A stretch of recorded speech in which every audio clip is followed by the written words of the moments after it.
And welcome to this webinar on how to ace GMAT Sentence Correction. My name is Rajat Sadana. I'm one of the co-founders of e-GMAT and I'm going to be your main host today. Along with me, I have Komal. Komal is a GMAT strategy expert and she's going to be my co-host today. Also supporting me during this webinar is Aarti, who's a subject matter expert. And again, both Komal and Aarti will ensure that your queries do get answered. In this webinar, we're going to talk about the meaning-based approach that e-GMAT pioneered in 2010. And our goal would be to demonstrate how, when you focus on meaning, you can solve the easiest to the most challenging questions that the test is going to throw at you. We will also demonstrate how GMAT SC is a test of meaning first and grammar next. To make sure, most of the questions in this webinar will use very little grammar, but to make sure that whatever grammar we use, you're well versed with it, we did send a few video lessons your way. They were on verb ing modifiers, verb ed phrases, and so on and so forth. If you've not gone through these video lessons, which are also on the top left hand corner, they are a part of your free trial. As you log into the e-GMAT account, you can get to them right away. So post this webinar, go there, get to these video lessons. We also have some upcoming free webinars. We have one on number properties. This one focuses primarily on remainders.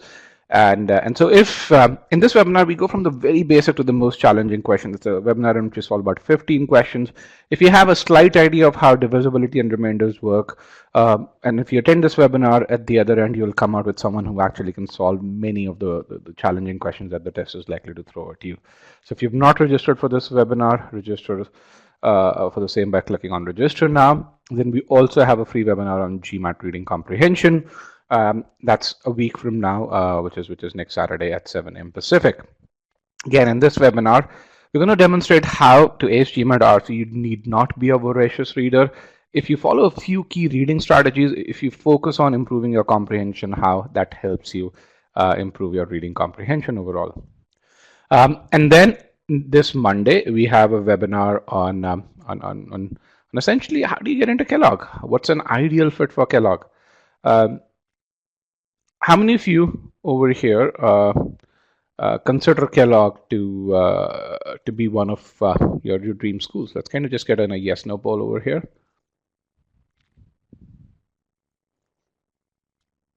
So for those of you who consider Kellogg to be one of your dream schools, the benefit from this webinar, we have Apurva, who's a current student. Well, he'll discuss how did he get to that score and how did he position his candidacy.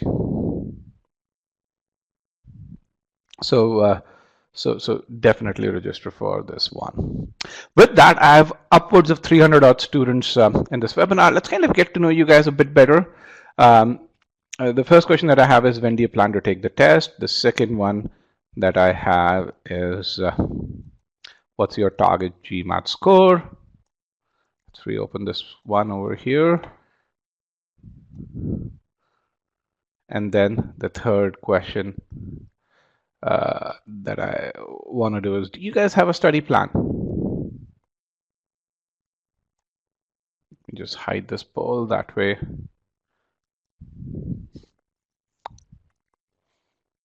All right, with regards to when do people plan to take the test, more than the biggest group, I shouldn't say majority, the biggest group haven't taken a date as of yet, but you can really see it's kind of an increasing curve. The bottommost bar is the longest, then you have 25% of you more than 45 days, and then very few of you taking the test right away.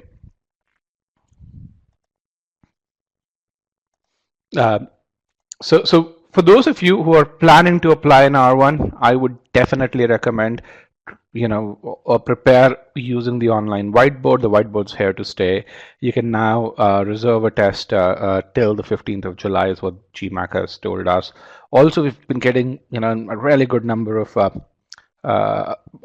amazing scores using the GMAT whiteboard. We just had a score of 770 yesterday. Lots of high verbal scores and reasonably good Q49, Q50 or quant scores as well. With regards to your target GMAT score, 730 to 760, biggest chunk over here. That's about majority. 710 to 720, about 23% of you, and then quite a few in that 770 plus bucket as well. And with regards to whether folks have a study plan, majority of you don't, 55% of you don't. If you don't have a study plan, we help people create their study plan, and Komal would be happy to share that link as we go into the presentation part. So with that, let's go into the presentation part. The screen either will have changed for you or will be in the process of changing for you. So what you see today right now is the presentation part, and below this you're going to see what we call as a Q&A or a question and answer part. Let me clear all questions. And the goal of this webinar is to make sure that you get to that meaning-based approach. And during this time, if you have any questions, you can pose those questions in the Q&A pod, and Komal, Shraddha, or Aarti will help you answer those questions. Okay, so I asked this question: what's your target GMAT score? The biggest group was, or the majority was, in that 730 to 760 bucket. And you know, as you get to that 730 score, as you prepare for that 730 score, a time will come during your preparation where your mind will really say, hey, 700 is enough, 690 is enough, 710 is enough, and then it'll actually ask you to give up. And so at that point in time, I want to present about a few facts to you, where I want to tell you why is it that you should aim for that 730 and why should you not settle for that 710 score. There are three reasons why you should aim for that score of 730 or higher. One is, if you're aiming for a top B school, you need that 730 score.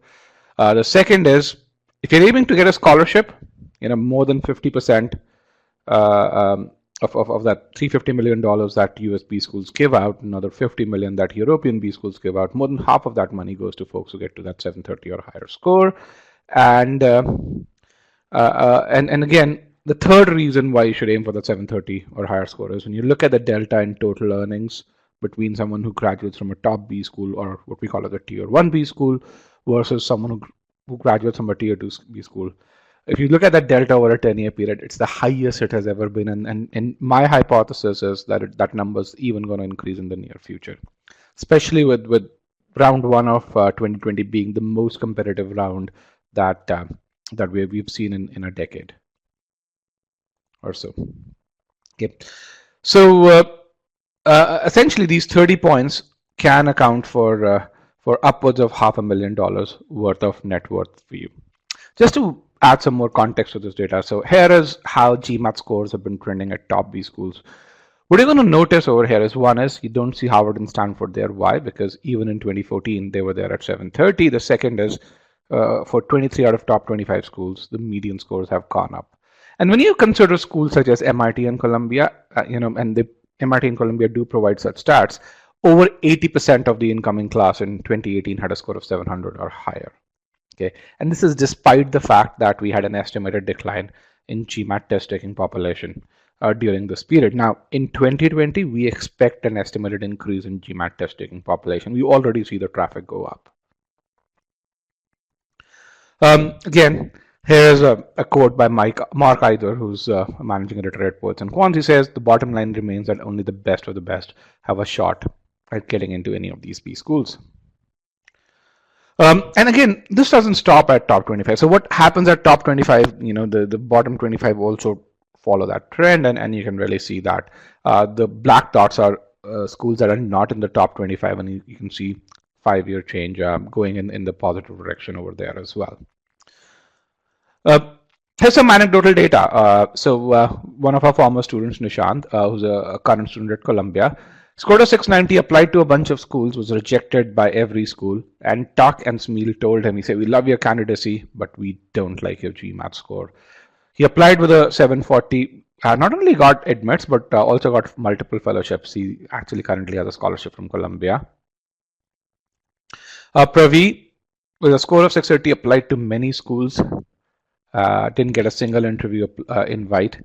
Just the night before her deadline for schools, when they were supposed to announce decisions, she updated her GMAT score. She didn't even apply again, just updated her GMAT score to 740. She got 5 interview invites, multiple scholarships and fellowships, and she just graduated from Kellogg.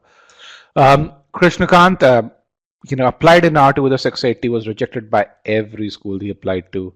Applied in R3, round 3 with a 720, got full fellowships from every school he applied to. Again, an amazing turnaround story. Same application, just the GMAT score was different. Again, bottom line is your GMAT differentiates you a lot more than it did 5 years ago. The second reason is the scholarship money. So at e-GMAT, we get about 10,000 students every year. These are 10,000 paying students, and our students get about $30 to $35 million worth of scholarship every year. And based on our estimates, 55% of the scholarship money goes to people who get to a score of 730 or higher, and 80% of that scholarship money goes to these 20,000 folks who get to a score of 710 or higher. And which means 40,000, if you just do the math, if you apply properly, 40,000 is the median scholarship amount that you would get if you get to that score of 740 or higher. And in factors that decide your scholarship, one's your GMAT score, the second is your likability during the interview. Monish says, can you elaborate the statement, why is this year going to be most competitive? Yes, we see that from is there any stats? Yes, there are lots and lots of stats to back this. If you look at Google Trends, you're going to really see that GMAT and admissions in MBA have seen an uptick, which we haven't seen in the last 5 years or so. The second thing is we look at our data, and e-GMAT is in the MBA and GMAT ecosystem the second largest entity after GMAT Club, and we've seen our traffic go up 35% in the last 2 months. GMAT Club has seen its traffic go up about 25-30% in the last 2 months or so. And the other piece, if you don't trust us, Harvard, for their incoming class of 2021, has increased their class size because they expect more and more people to apply. So does that help, Monish?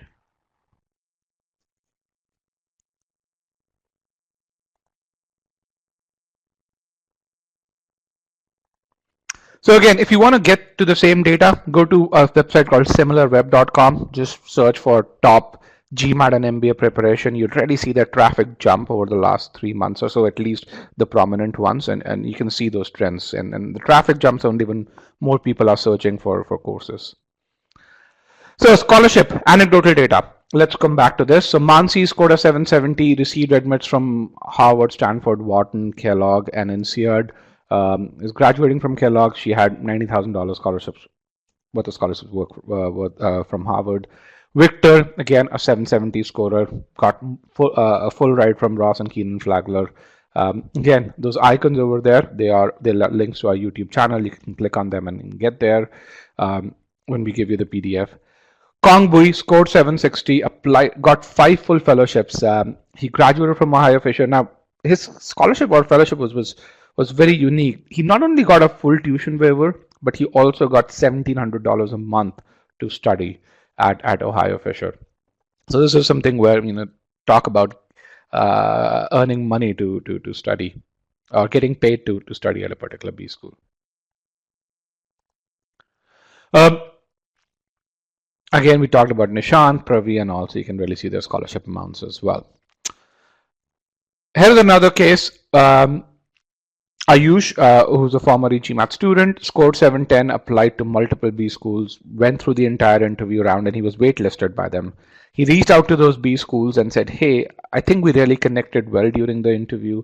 What happened? Why is it that I've been waitlisted? And the schools told him, we love your candidacy again, but your GMAT score is not there. So he attempted the GMAT again, scored a 750. The same schools that waitlisted him now not only offered him an admit, but also a scholarship. He's currently studying at Columbia with a hefty scholarship over there. So again, he didn't even apply again. He just updated his GMAT score. That's it.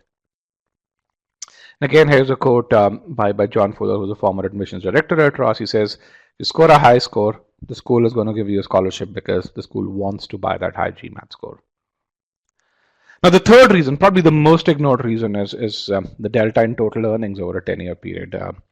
And to really prove my point, I'm going to compare 2 schools, Babson and MIT. And the reason why I compare these 2 schools is because both of these schools are in Boston. They're 20 miles apart, and so they're not in a crazy area where the cost of living is very high. So the salaries are high. So they are very representative of the kind of salaries you get when you graduate from a tier 1 versus a tier 2 school. When you look at the starting earnings from these two schools, you'd see the delta of $40,000. Now, considering that graduates from these schools, work at primarily at in the New England area in the U.S., both graduates from these schools have access to similar opportunities. Yet, MIT graduates are paid $40,000 more on an average. When you look at the starting bonus, that's the delta of about 20 grand. So overall, year one compensation delta is about 50 grand or so, or 60 grand or so. If you consider this to be 45 grand because you don't get a bonus every year and you really multiply it by 10, just simple math, you'd get to about $450,000. Now the kicker here is that 10 years ago or 13 years ago when I graduated, this delta over here was only about $20,000 and this delta in bonus was only about $10,000.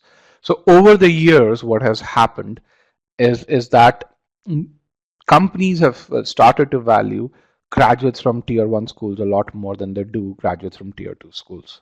So if you're aiming for an MBA, I'd say aim for some one from tier 1 school. With that, again, if you're aiming for a top B school,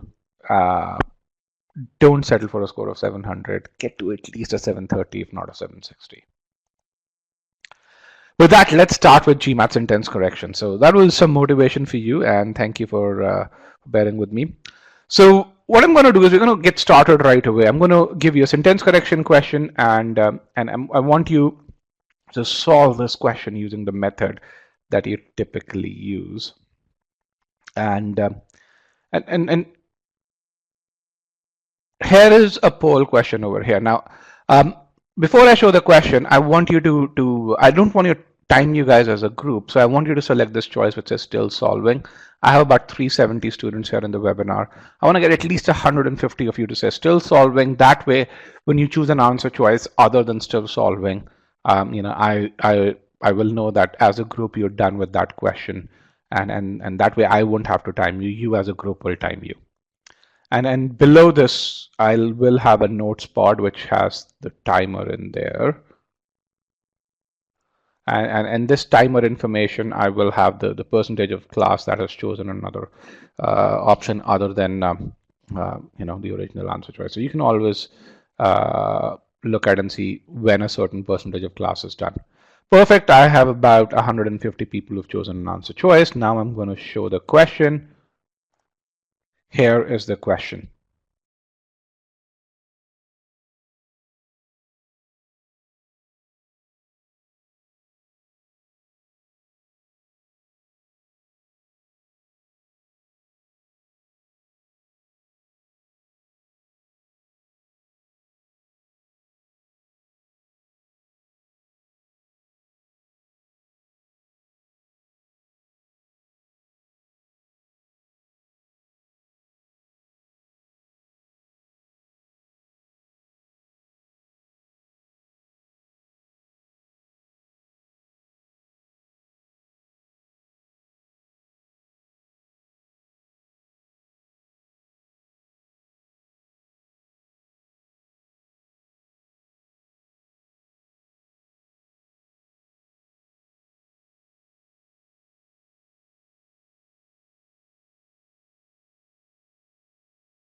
All right, guys, 80% of the classes, and I said 90, but it's 80, 85% of you are done. I'll give you another 5 seconds, get those answers in. 5, 4, 3, 2, and 1. Let me end the poll. I'm going to broadcast the results. This is an official question, by the way. It's a 700 level question. And what you see is choice E is really popular. Choice B is the second most popular choice. Choice C and choice D are also quite popular. More than close to 40 people chose choice D, which is among one of the less popular choices. The least one, of course, is choice A, with about 13 people over here. Now, I want to get some context to this, and just let's kind of go over here. We're going to discuss this question in detail, but I mean, at e-GMAT, we're sticklers for data. So, so I want to understand what stage of preparation are you in? So if you can just answer this question over here. So the choices are how many of you are retakers, are first-time test takers, and you're in that stage where you're currently taking mocks, how many of you are in the middle of your preparation, how many of you have just started your preparation, and how many of you are yet to start your preparation. So, so again, it helps me set some context. Again, if you're a retaker, you probably have spent most time preparing for GMAT SC. If you're a first-time test taker and you're taking mocks, you probably have spent a significant amount of time, and vice versa. It's in decreasing order with regards to the amount of time spent preparing on GMAT SC. All right. Good. Let me just end the poll. What you can really see is about 20% of you have prepared for a good chunk of time, probably are done with SC preparation at least once. Another 30% of you are spent significant amount of time, probably have spent significant amount of time on SC preparation. But then about 50% of you are probably just starting with your SC preparation or so. That is good. I'm going to move this away over here, and I'm going to ask one other question, which is, and this is a short answer pod. What do you think is the purpose of GMAT SC? Why does GMAT have a section called sentence correction?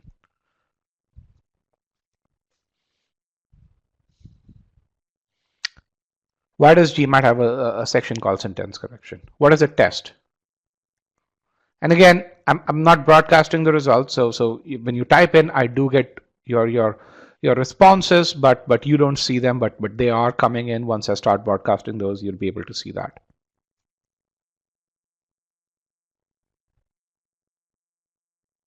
Okay, I have 39 responses. I have 44. Let's get to 50. Good. I have 60 responses. That's great.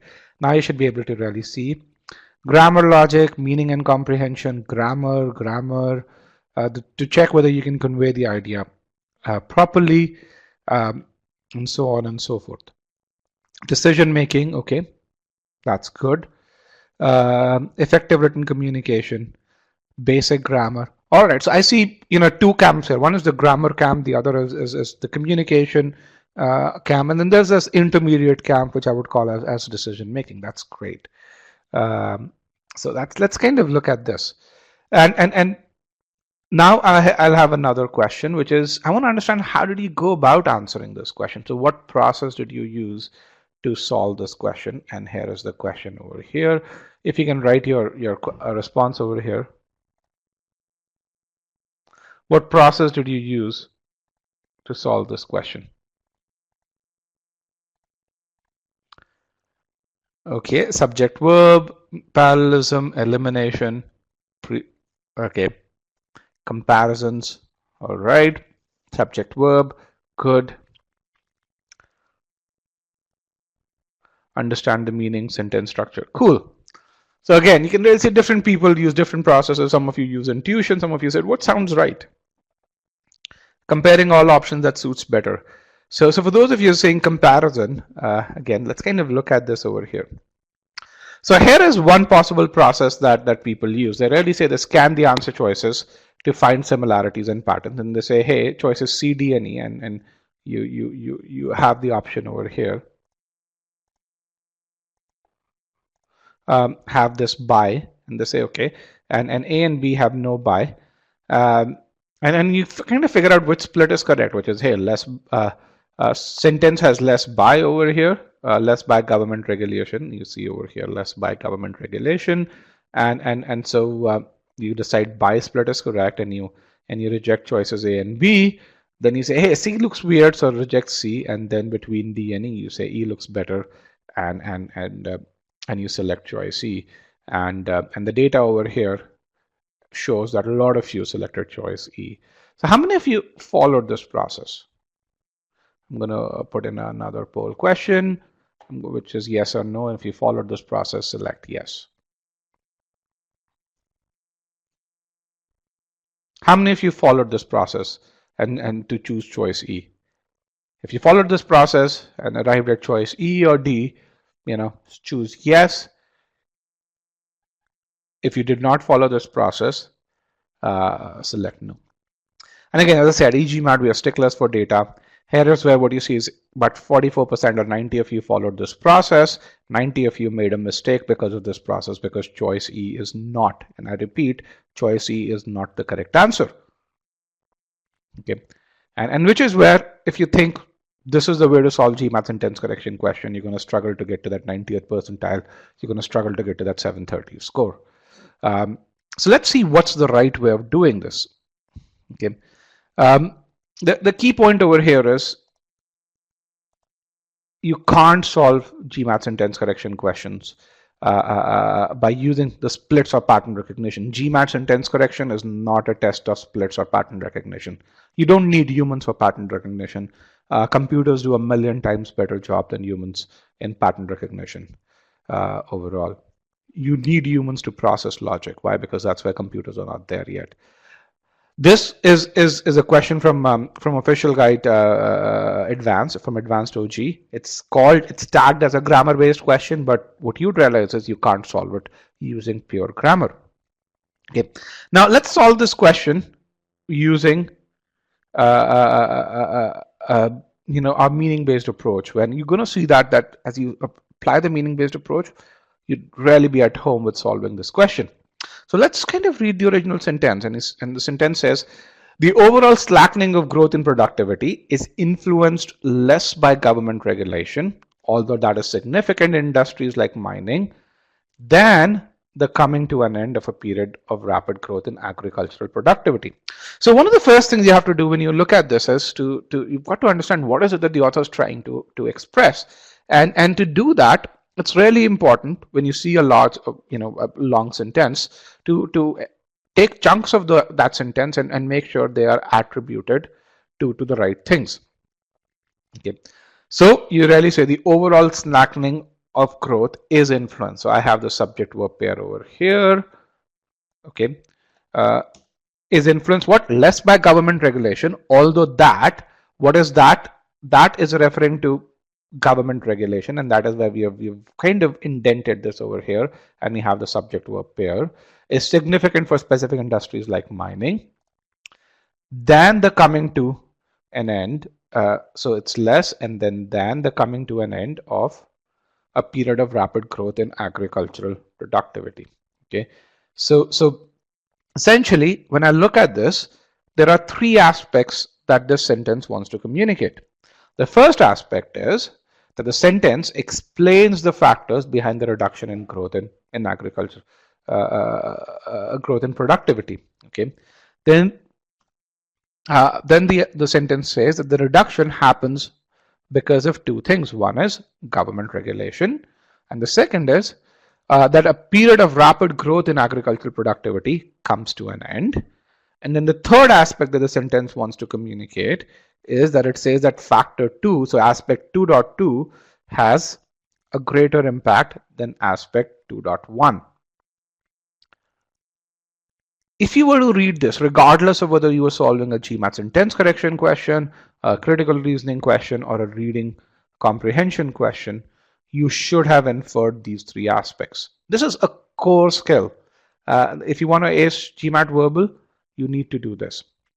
So let's kind of look at this, and I want you to tell me how many of you missed out on one of these aspects. So how many of you, so select the aspect that you missed out on over here, and you can select multiple choices. How many of you missed out on one of these aspects while solving this question? And again, as I say, we're sticklers for data, so let's kind of see where people falter.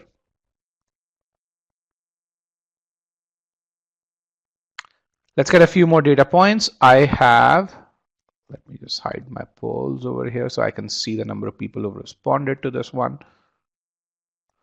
I have 163, 165 of you have responded to this question. 3, 2, and 1. Let me broadcast results. And you can see aspect 2 is where a lot of people missed out. Aspect 3 is also where a lot of people missed out, but aspect 1 and aspect 2.1 is not where a lot of people missed out. So let's kind of, with that, let's analyze the overall meaning or the sentence from a grammatical standpoint. We already talked about this, and as many of you figured out, hey, it's there's a parallelism error. In the comparison, by is missing.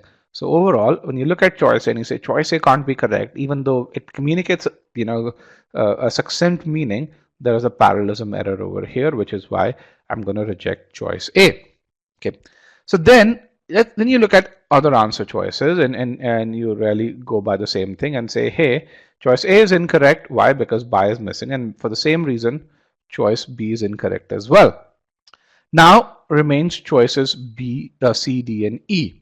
Okay, so choice C corrects that error and communicates the meaning that the author wanted to communicate, which is, hey, by the coming to an end of an era of rapid growth in agricultural productivity, which is my correct answer choice. By the way, this is how you guys polled over here. Only 17.5% of you chose choice C. Now, choices D and E are wrong, not because of a grammar issue. Grammatically, they are correct. Both of them are correct, but they change the meaning. Okay. What is the meaning that's communicated by choice E versus what's the meaning that's communicated by choice B? Can you guys tell me what's the difference in meaning between choices B, choice C and choice E?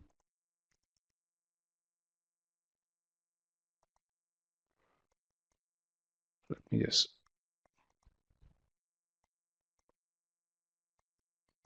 just clear all answers over here. What's the difference in meaning between choices C and E? By the end of versus. Now, what's the difference in meaning? Meaning is not noun. Yes, E doesn't show the progression. And in E, it has already ended. C is during the process. So the period is coming to an end, whereas in E, the period is already ended. Okay, as it says over here, reduction happens by the final part of the set period, not by the action, by that period coming to an end. And that's really important. So why is it that those of you who rejected choice C, why did you reject choice C? Why did you reject choice C? Yeah, wordy, but where seemed too long. So again, for those of you who say this is wordy, this seems too long, you really said, hey, succinct, being succinct is more important than being precise. Right? You guys said, hey, I've got to be succinct. It doesn't matter whether I'm correct. And that's kind of where, even though you say, hey, GMAT SC is about meaning, in practice, that's not how you practice. And let's kind of understand why meaning is really important. How many of you over here want to go post your MBA? How many of you want to become, a stock analyst, or want to be in private equity, or want to be a portfolio manager? So how many of you want to work in finance in any form other than corporate finance? About half of you want to work in corporate finance. And let's kind of understand this over here. Let's say, what's the difference between coming to an end and the end? Let's say you're someone who's a stockbroker, okay, and you have to, as a stockbroker, you have to recommend when to buy a stock if you're on the buy side, and what you want to tell someone, what you want to say is that tech stocks become affordable when the respective company's ability to innovate comes to an end. And what you see in this chart is the number of patents per year, which patents is an indication of innovation. And instead of saying this part over here, what you really say is this, okay? And you say tech stocks become affordable when the respective company's ability to innovate ends.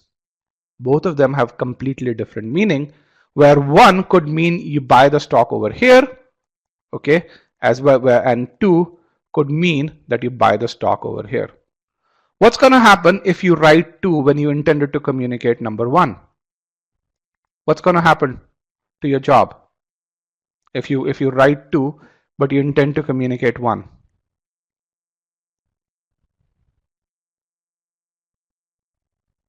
You'd get fired, right? You'll lose a customer.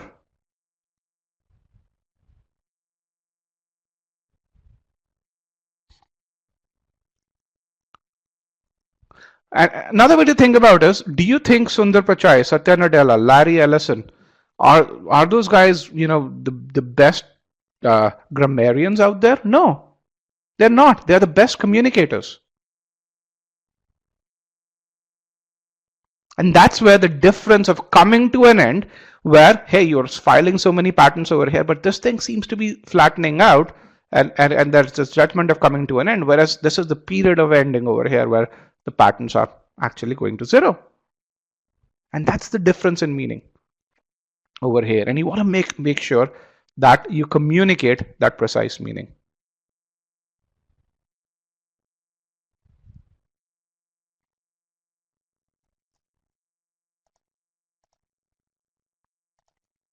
Okay. So again, the takeaway that I want to have for you is that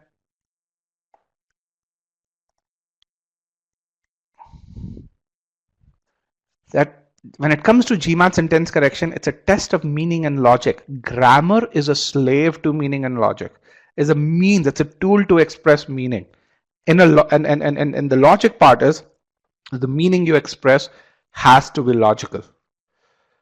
So when it comes to understanding the meaning, you need to understand sentence structure. Then you need to comprehend the meaning. Then you need to really look at grammatical errors. Once you understand what is the meaning that the author wants to communicate, then you say, hey, in the meaning with the intent that the author wants to communicate, what are the grammatical errors? Then you go into the answer choices. As you do that, you're going to answer every question correctly. Okay, so that's something that I want you to do. How do you apply this meaning-based approach? Because some questions which are tricky and difficult to grasp, we're going to look at those questions. The second question is going to be one such question. This was a relatively simpler sentence, but we're going to look at questions where meaning is difficult to grasp. There you need to spend more time in understanding the meaning. But the beauty of this is, as you spend more time to understand the meaning, you're going to find getting to the right answer becomes very easy. Okay. So takeaway, start with understanding the meaning over here. Now, what are some observations? Official question, you know, with splits and grammar, you could reject two choices only. And if you purely use grammar, you would have gotten to the wrong answer, as many of you did. Only about 17% of the class got this right. Now, this wasn't a difficult sentence, but the stats suggest that, you know, you guys felt it was difficult. Of the remaining three answer choices D and E were grammatically correct but changed the meaning, and hence were deemed incorrect by the official guide, which essentially tells you that even for grammar-based sentences, this was tagged by GMAT as a grammar-based sentence. Meaning is important. Okay. Now, a couple of you have said that my audio goes on and off. I said this early on. If you've joined using a mobile internet, this is likely to happen. If the audio goes off, just join again, and the problem will sort out by itself. Okay. With that, we're going to go to the second question, and let's select still solving over here in the second question. And while you do that, if you want to stay updated with all things e-GMAT, I would recommend that you connect with us on our YouTube channel, or connect with my LinkedIn. I have upwards of 15 students who are connected with me on my LinkedIn.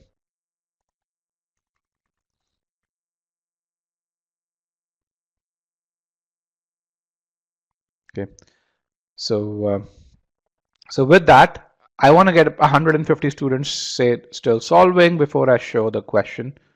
Can I get 150 students to say still solving, guys? All right, 150 are there. And now apply the meaning-based approach to this question. Here is the question. You should now be able to see the question. I'm going to mute myself.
All right, guys.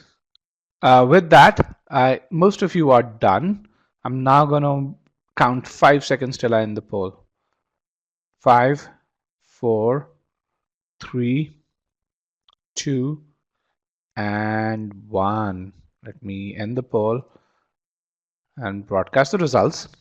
So, majority of, or close to majority of a class chose choice B. Choice C was quite popular, as was choice E. Now, when we see the trend of choices over here, it's kind of, especially when you have such a large group as we have over here, you can see from a, why people are making the mistake. And so let's kind of go there.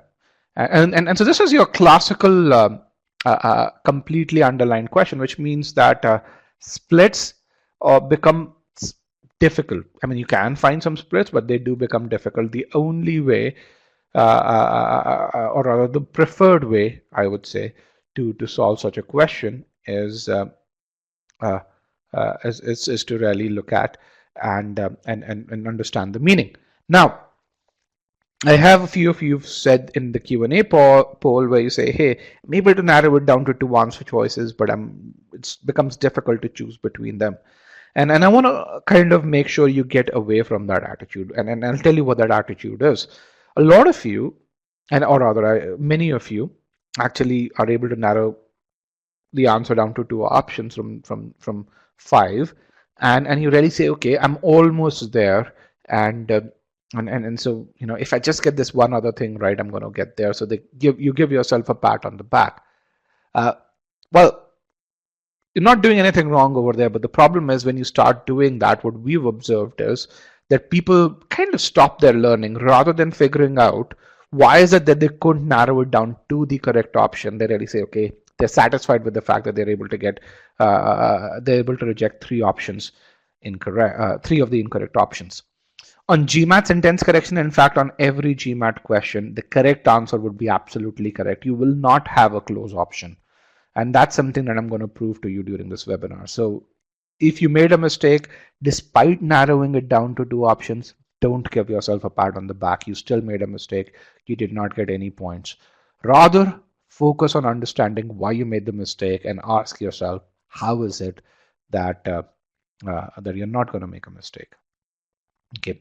Sai says, how to answer a big question like this under 45 seconds? Sai, I don't know who told you that you need to answer an SC question in under 45 seconds. I think you don't have your priorities right.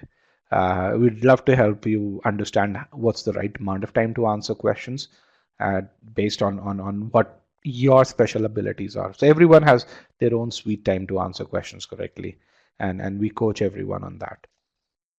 Okay. So this is an e-GMAT question again. Splits are difficult. Let's kind of solve this question using the e-GMAT three-step approach. So the way you do this is read the question slowly and you pause strategically to understand the meaning of this particular sentence. And the first thing that you really say is, you say, hey, because diegetic music, and I'm going to remove the poll over here because it doesn't provide a whole lot of value. When you see the word because, what's the first thing that should trigger, that your brain should trigger? Causation, yes, it's a causality. There is a causality in this. The author wants to express some sort of causation or cause and effect. Okay, and that's something that should trigger right away in your head. If it did not, then that's a thing that you can tell yourself. Because diegetic music actively referenced in the film rather than confined to the background. Now I want to pause over here and I want you guys to really look at how I have indented this. Because diegetic music, so there is a comparison over here and I've referenced this in this indented manner. Why? Because actively referenced and confined to the background are at the same level, and rather than is used for that comparison. Invoking a sense of verisimilitude, or let's call it VS. If you can't read this, it's a complex word. And what is verisimilitude? Again, you see the indented part, the idea that art can express a truthful version of reality. Filmmakers creating periodic dramas use it often. Now, I want to pause over here. This is a complex sentence. For those of you who are just in the beginning of your preparation, you're going to find this is difficult, and it is. Okay, but if you practice on this, it's not. First of all, look at how we've indented. If you're an e-GMAT student, if you've gone through the master comprehension course, if you've gone through the sentence structure piece of the course, you should know how to indent this. The second thing over here, you can see we've expressed all subject verb pairs in this. Okay. So when you look at this, you say there are three aspects that are here. Aspect one is, the feature of diegetic music is presented, and what what the author says is it's actively referenced instead of being stuck in the background. The second is diegetic music invokes a sense of verisimilitude. And the third is, filmmakers who create historical dramas, they use diegetic music often over here. And because the sentence begins with because, we need to make sure we understand what is the causality that the author is trying to express. Okay, and what is the logical causality? Because it's not apparent from this that because diegetic music expresses a sense of verisimilitude, what is verisimilitude, or VS? The idea that art can express a truthful version of reality. Because it expresses VSM, filmmakers who create historical dramas use diegetic music often. How many of you were able to, or rather select the aspect of meaning that you weren't able to, were not able to figure out? Aspect 1, aspect 2, aspect 3. Actually, you know what? I'm going to hold on. I'm going to just do one other edit because there are 4 aspects over here. I'm going to open causality over here. How many of you weren't able to infer 1, 2, 3 or causality?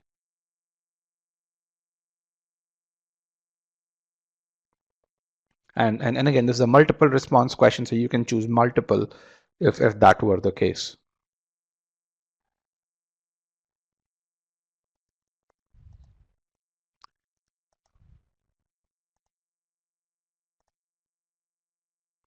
All right, let's get a few more responses.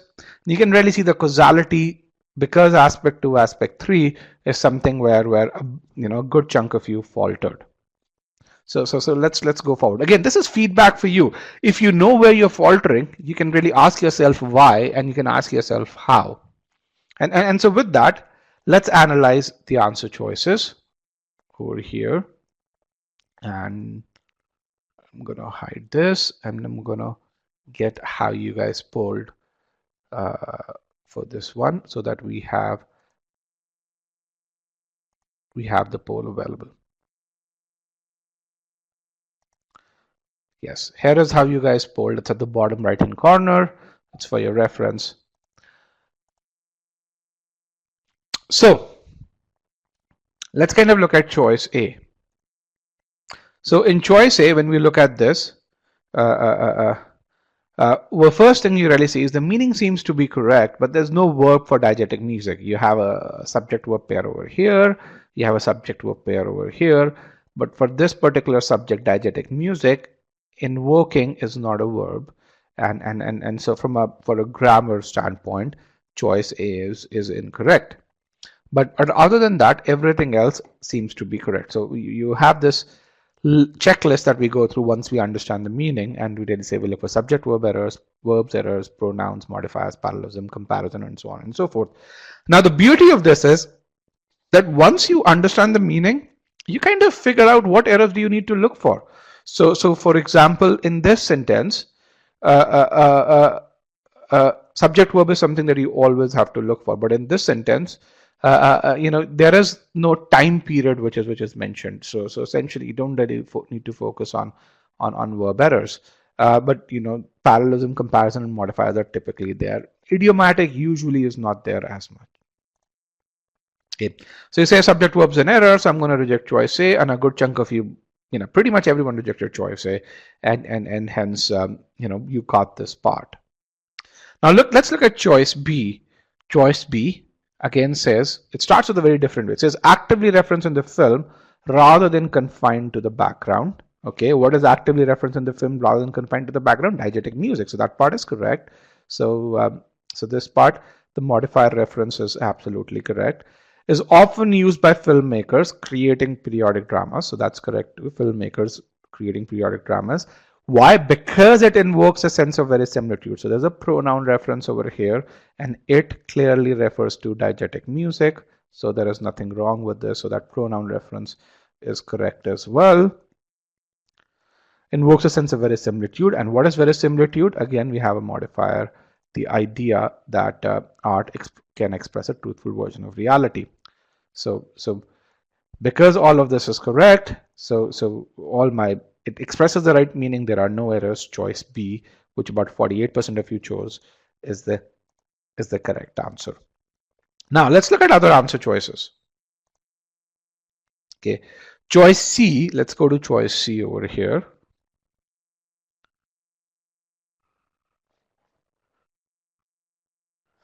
Janvi says, I don't know it is causality, but I know because is the key. Is it a must to know its causality? Yes, because it's causality. You have to know that. When you use the word, one of the things you've got to understand is what's the meaning of words. And as you, for those of you who attend the RC webinar next Saturday, we will take what the author intends to say using the meaning of certain keywords to a whole new level. And after we do the sentence, I'm going to take an example to tell you about this. So you've got to understand what the meaning of words is, not just for SC, but for CR and RC as well. Okay. Sahil says, isn't option B a run-on? I don't know, Sahil, what it's running on, but you know, it expresses the meaning perfectly, yeah. So I'm going to focus on expressing causality just towards the end. I'm going to spend about 2 minutes on doing that. But so let's look at choice C. Choice C says, filmmakers creating periodic dramas often use diegetic music. Okay, let's kind of get my annotation, which invokes a sense of verisimilitude, which is fine. Diegetic music does invoke a sense of VSM. The idea that art can express a truthful version of reality because it is actively referenced in the film rather than confined to the background. Now, what's the problem with this? Let's get in a pod over here. This seems like really well written. What's the problem with this?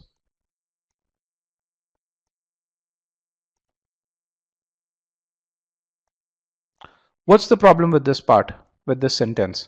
And 21%, 22% of you.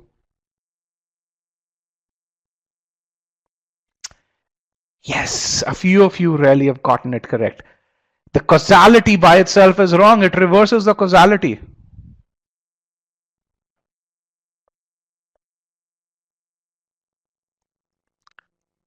There is so again, let's kind of look at this over here. The idea that art can express a truthful version of reality, why? Because it is actively. What it's saying is, this because is really saying that it expresses DM expresses invokes a sense of verisimilitude because it is actively referenced in the film rather than confined to the background. Okay.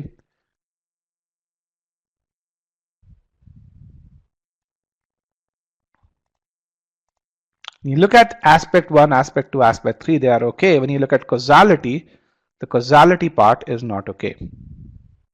Okay, the effect and cause are completely reversed over here.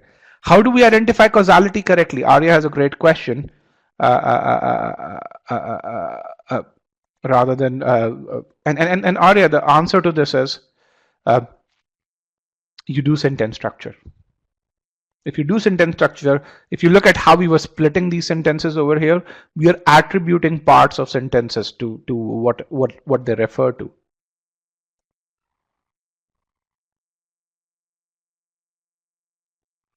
Okay. So so that's something which you have to do. If you do not break the sentence down into chunks, you will face issues. I mean, we face issues if we don't break the sentence down into chunks, because that's how our brain processes it.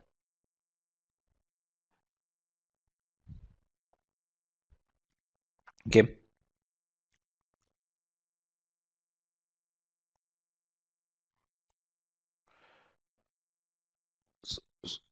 So what does it refer to? It refers to diegetic music over here, you know,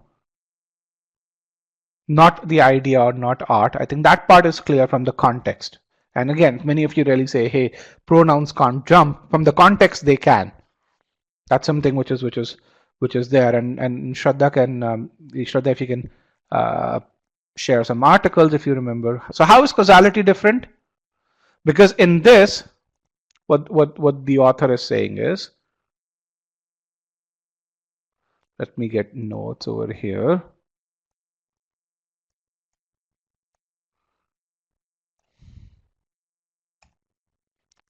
What the author is saying is DM, and DM I'm going to use short form as for diegetic music. DM expresses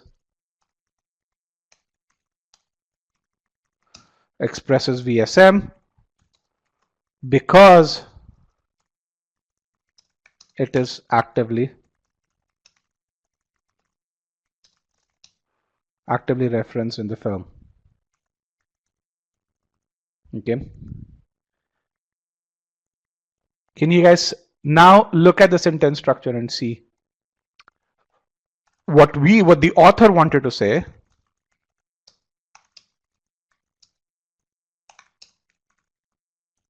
is that DM is actively referenced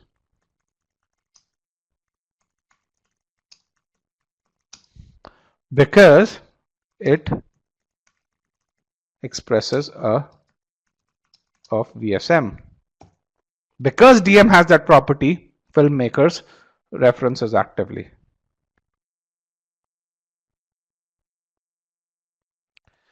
Ashi says, how do we know this? That's not the actual reason, because you have choice A, which is what the author, in which you figure out what's the intended meaning.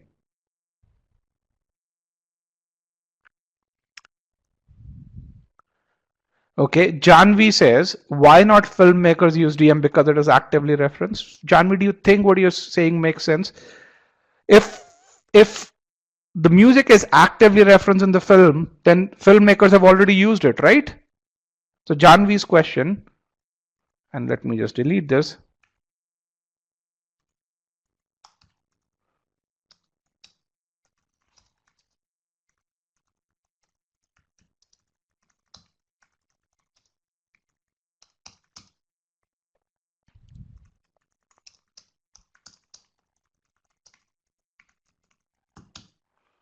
Because it is actively referenced. My response, if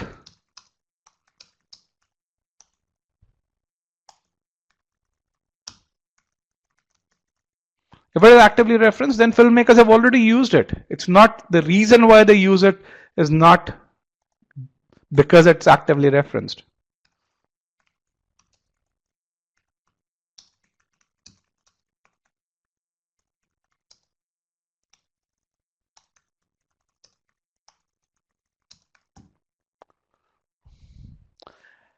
Let me just say this.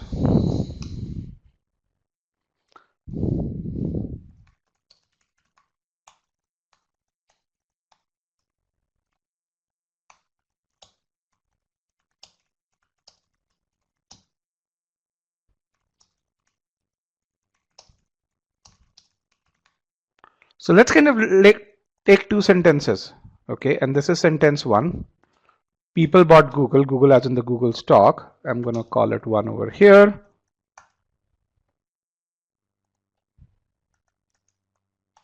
And then sentence two, let me just call this.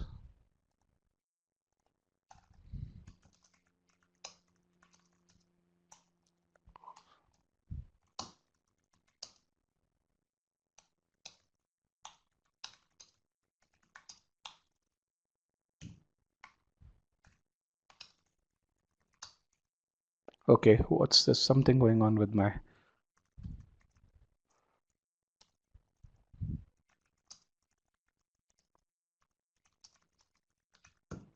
What's wrong with option two? What's wrong with option two? There's because in both. It's illogical. It's illogical. The company's earnings won't go up because people bought its stock price. The earnings depend on operations. Okay, and that's what GMAT SC is testing.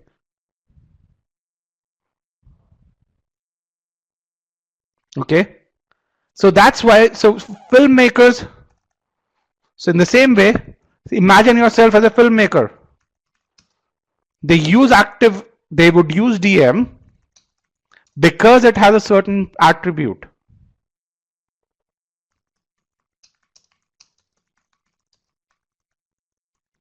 What is that attribute? That it invokes a sense of verisimilitude. Okay.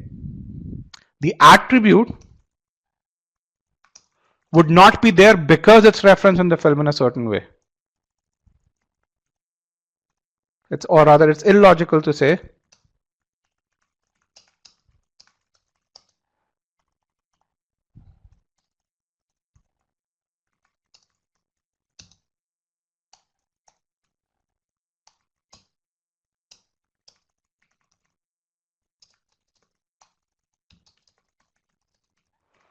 okay.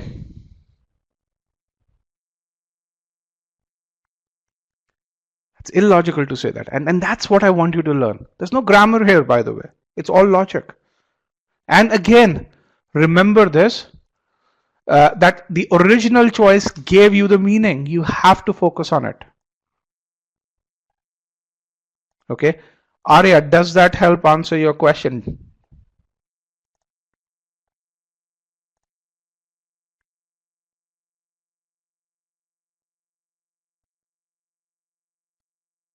Okay. Let's just get a yes no poll. And that's really important for you to understand. Does that help you address this? Good. So 90+% of you understand this. That's good. All right. And again, you guys can get the recording, guys. I want to make sure we go through the session. Unfortunately, in a session where I have upwards of 350 people, we run out. We have these challenges. But the recording will be made available to you. Okay. Let's look at choice D. Choice D wasn't very popular, so I'm going to quickly run through this. Choice D has two errors. One is it doesn't express the causality, and the second is aspect 2, that DM invokes a sense of verisimilitude, is incorrect. Okay. Over there. Why? Because of the word invoking. I'm not going to go through this a whole lot, but let's go to choice E. Choice E, a good chunk of you chose choice E. Okay, choice E was grammatically correct. What's wrong with choice E? What's wrong with choice E?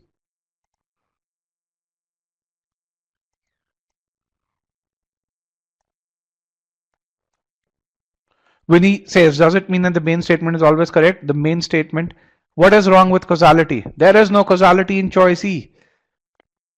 The word and kills the causality. What choice E says is, diegetic music actively referenced in the film rather than confined to the background invokes a sense of VSM. So invokes is correct. Okay, so this part is correct. What is VSM? The idea that art can express a truthful version of reality, and filmmakers creating period dramas use it often. So it says, hey, by the way, filmmakers creating period dramas use it often. It kills the causality completely. Okay, it's not correlation, it's coincidence, I would say. And there's a difference between causality, correlation, and coincidence. And you should know, if you're doing CR right, what the difference is. Okay, but it talks about coincidence over here, that both these things happen at the same time. So the causality is changed over here to coincidence. There's no causality in this case.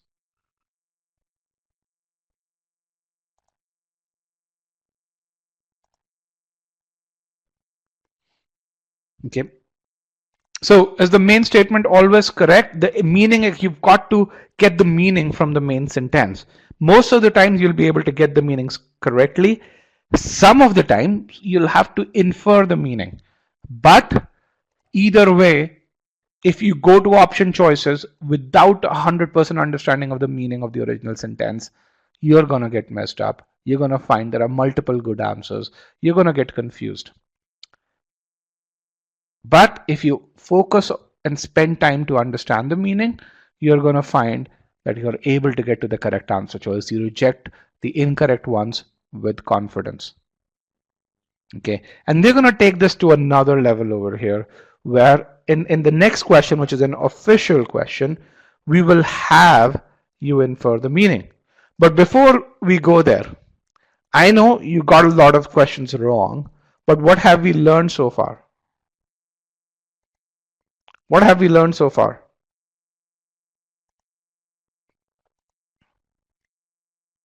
Hardest 6, what advice will you give to someone who's not from an English background? The advice that I'll tell that person is you have an advantage, man. Use it because you don't come with any preconceived notions. Okay.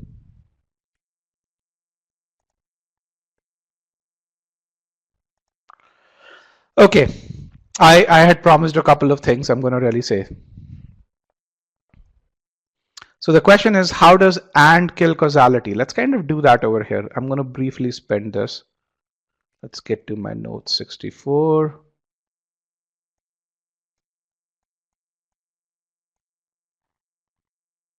Let's get a new notes pane over here. Okay. So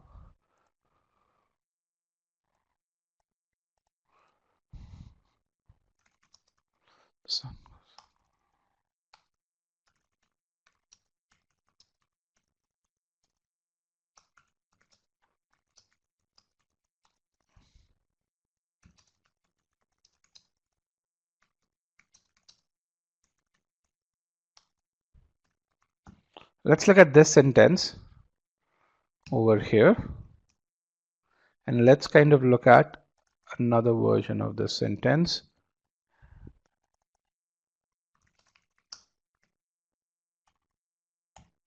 Okay, what's the difference between sentence 1 and 2?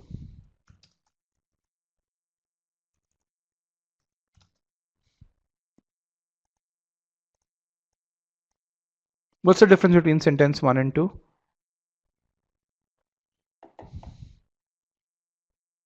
There is no causality in sentence 2, whereas there is causality in sentence 1. Okay, that's how and kills. This thing, the word because and the word and, they're kind of at a very similar place.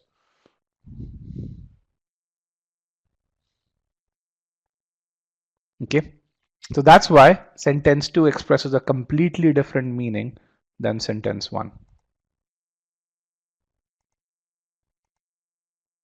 Okay, so let's clear all answers. We're going to solve our next question over here. Question number 3. We're going to, in this one, you'll actually have to try even harder to get to the meaning. Okay, so let's go over here, select still solving.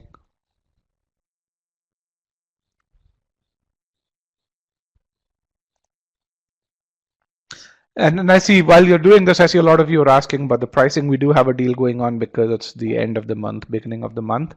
You can write to rajat at e-gmat.com if you want to know that. Okay, I need 140 people to say still solving, guys. Then only I will show question 3. Let's get a few more people to say still solving. 140, 124, 136, 146. Perfect. Cool. Here is the next question. Hold on. Here is the next question. It's an official question. Focus on getting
All right, let's get this one. About 90% of you done. I'm gonna do last 5 seconds. 5, 4, 3, 2, and 1. Let me end the poll. I'm gonna broadcast the results. Man, this is good. Choices C, D, and E really popular. Choices A and B are not as popular. So I'm glad. So you are gravitating towards a meaning-based approach based on the stats that I really see, um, and that's where this is what I call as a next level of meaning-based approach. But given the fact that you gravitated towards choices C, D, and E, that makes me really happy. I mean, you are moving in the right direction. Okay, so let's kind of talk about it. How was when you solved this question? What were you able to reject right away, and where did you where were you confused?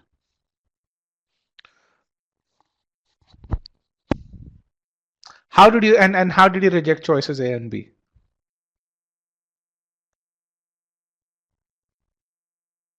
Okay, good. Effect comes after effect cause. Okay. Well, there's no cause and effect exactly, but at a course level, yes.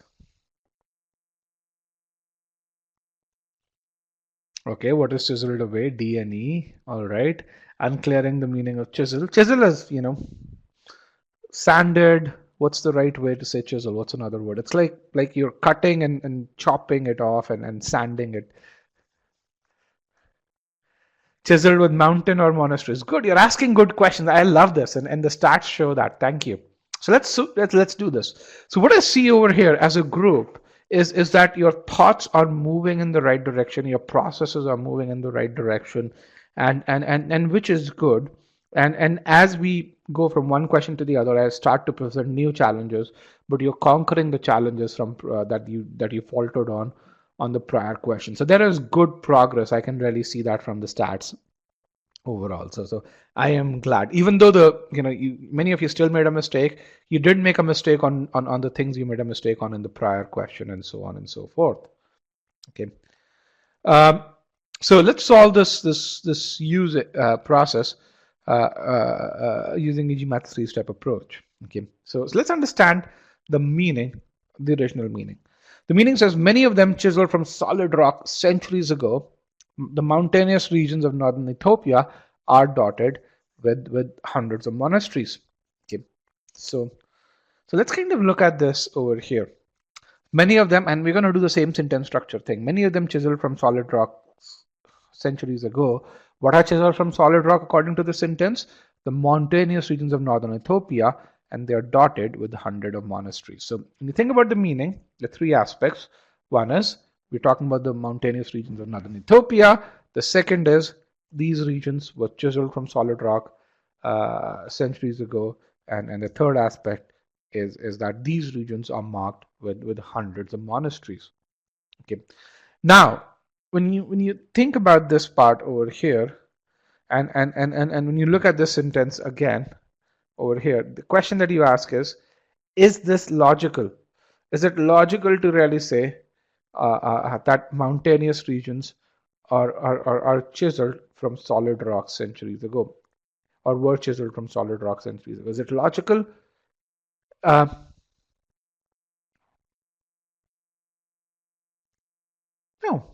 that's not logical. Why? Because that's kind of saying what I have in this notes pane over here, which is that's kind of really saying made from thick crust pizza, the dough seemed puff.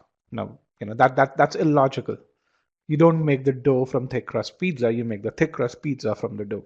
So in the same way, you don't make mountains or mountainous regions from solid rock. Okay, there are rocks in mountains. Okay, and that's kind of where you really say, hey, this doesn't seem super logical. So let's kind of understand what should the logical aspect be, and that's an additional step where the meaning that the original choice presents, when that meaning is not logical, you've got to infer that. Okay, and the logical meaning is it means what's logical is that these monasteries which are there, they were chiseled from solid rock. Why? Because if you think about monasteries, they are in mountains and they are made out of rock. Yes. Okay, so that's kind of where, before you look at the answer choices, this is the kind of processing you need to really do. And if you've attended our CR webinar, our SC webinar, even our number properties webinar, if you've attended that before, or our algebra webinar, you're going to kind of figure out, we focus a lot on pre-processing things, whether it's quant or verbal. Okay, so that's the kind of processing you do before you go into the answer choice, and you say, hey, I'm looking for a choice that that says that monasteries were made from rocks, and then these monasteries, where are these monasteries? In the mountainous regions of northern Ethiopia. So with that understanding, let's start looking at the answer choices. Okay. Now, just to really tell you how the official guide tags these, this is again from OG Advanced. Any question that you have in OG Advanced is a 700 level question. It's called a communication based question. Why? Because you've got to infer what is it that the author wants to communicate. And in general, the thing that you need to do is, as you infer the meaning, make sure it should make logical sense. Okay.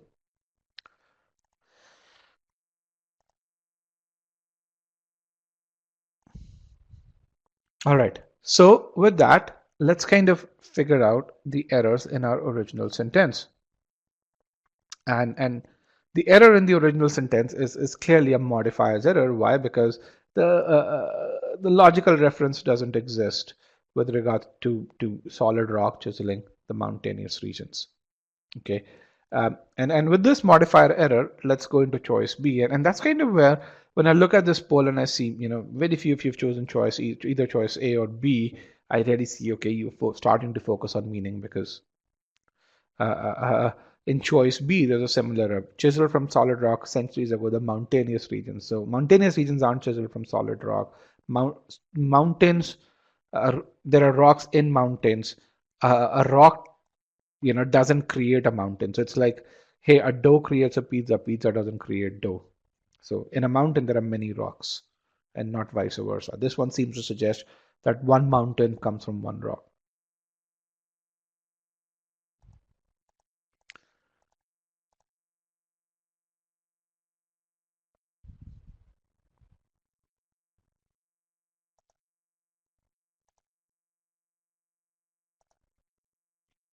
Okay, so which is why choice B is wrong. Let's look at choice C. Hundreds of monasteries, many of them chiseled from solid rock centuries ago. Oh, this starts to make more sense. Are dotting the mountainous regions of Ethiopia, of northern Ethiopia. So in choice C, you really say, hey, the meaning seems to be good. The monasteries are right next to solid rock, what makes logical sense. But there is what we call as a verb tense error. What's the verb tense error? This word are dotting seems to suggest that these mountainous regions are currently dotting. These monasteries are currently dotting the mountainous regions of northern Ethiopia, which is not what the author intended to really say. These monasteries, dotted, or rather, it was in the past that happened. Okay, so R dotting again changes the meaning because of this, and which is why you would reject choice C.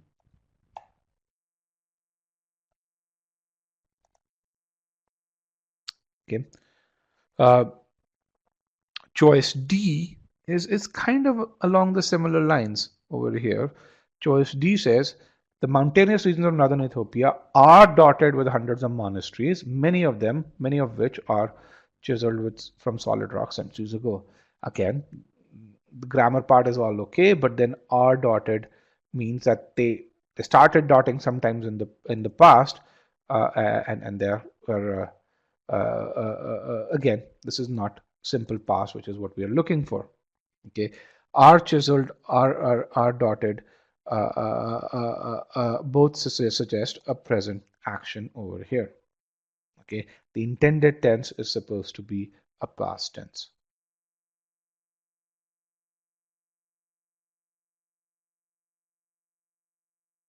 Yes, the R versus were dotted is what it should have been. And R chiseled, which R chiseled from solid rocks centuries ago, also makes it wrong. Okay, so because of this, this is wrong. Choice E, which is our correct answer, and corrects that error where it says many of them chiseled from solid rock centuries ago.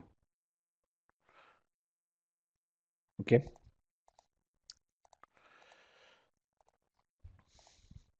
And again, when you look at this part over here and you think about a possible faulty thought process, what you really see is that if you looked at essentially tried to really say, hey, meaning of A looks okay, but essentially it looks a bit weird.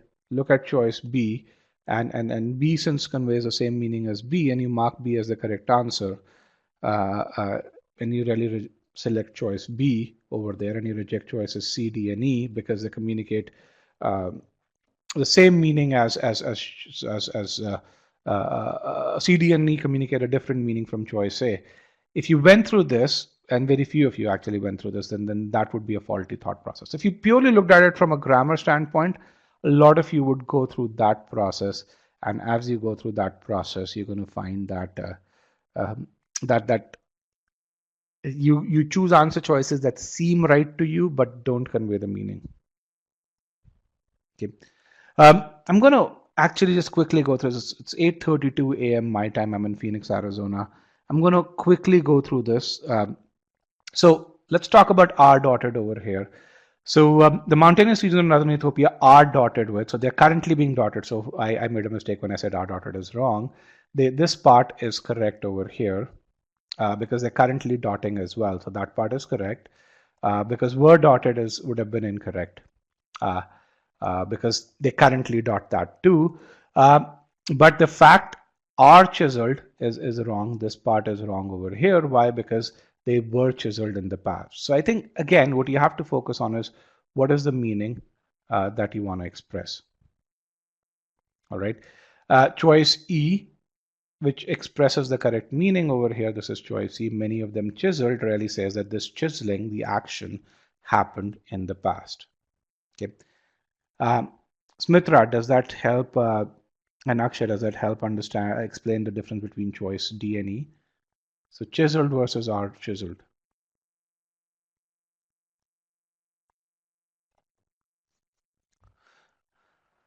Is the sentence structure because of many of which, is that wrong? No, that's not wrong. Again, when you go to that level, you're kind of going to that level where when I think about the meaning, I don't see anything wrong with the meaning being expressed. Again, don't look at this from the sense of a grammarian. Okay, think from a sense of what is it that you're trying to express.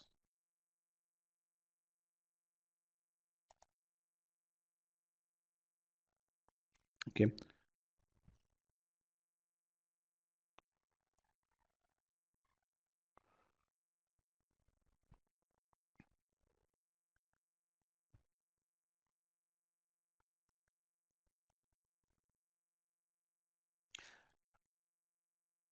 Isn't it which versus them? No, it's not which versus them over here. So a lot of you are saying, is this which versus them? No, it's not which versus them. It is, hey, are chiseled versus chiseled. Think of it, write another sentence.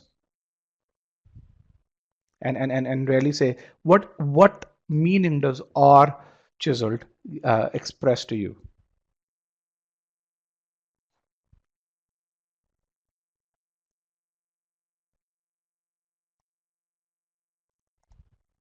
Okay.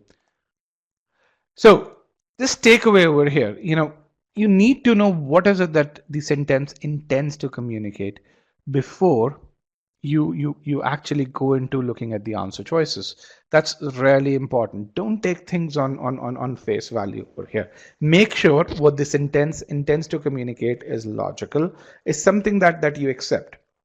Now, a few of you would really say, hey, but what if I don't know about monasteries? What if I don't know what logical aspect there should be? And yes, in certain instances, such a thing will happen.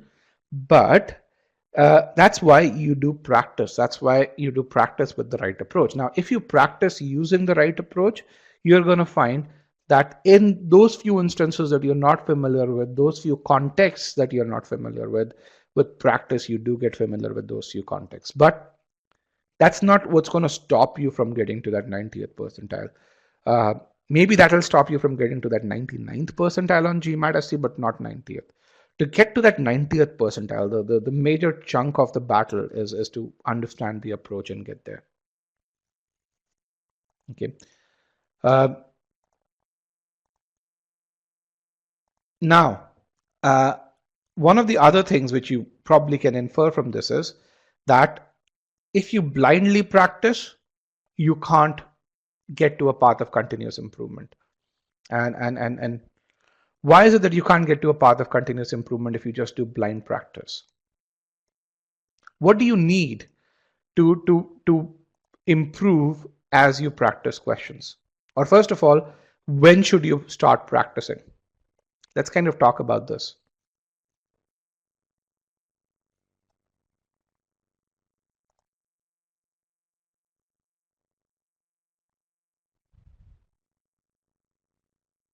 When should you practice?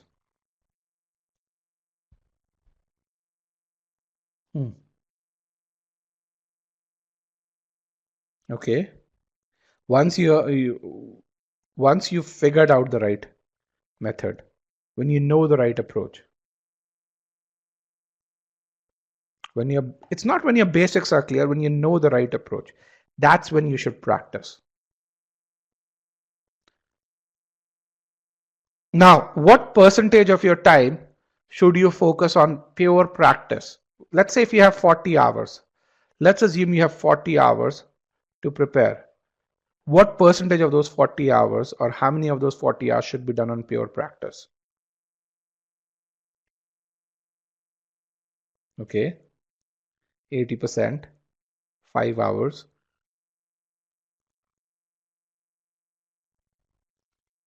All right, 5, 35, 40%, 35 hours, 30 hours. Okay.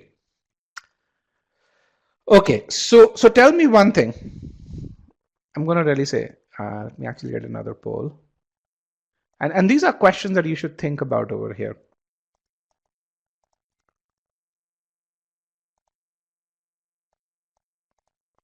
What does 90 percentile mean?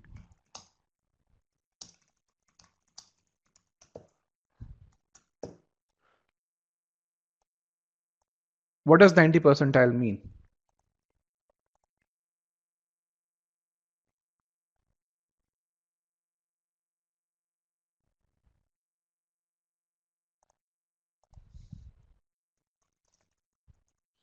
Yeah, you're better than 90% of the students, right? You're better than above 90% of the test takers. Okay. Now, let me ask a second question. So most of you said, hey, 30 plus hours out of 40, 30 or more should be spent for practice. If two students practicing, then why is it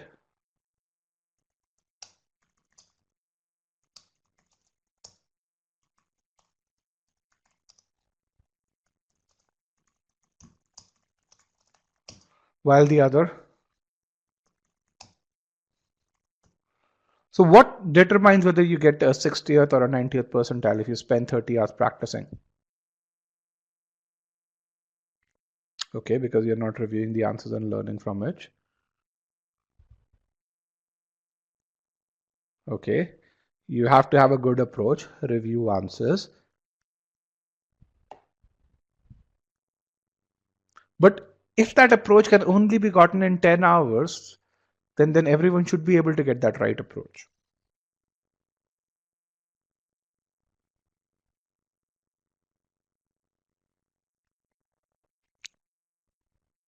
Better comprehension. Okay, let's kind of see. So I'll tell you what's the difference between someone who gets to that 90th percentile and someone who doesn't. The first difference that a person who gets to that 90th percentile and someone who doesn't is the proportion of time spent perfecting versus blind practicing.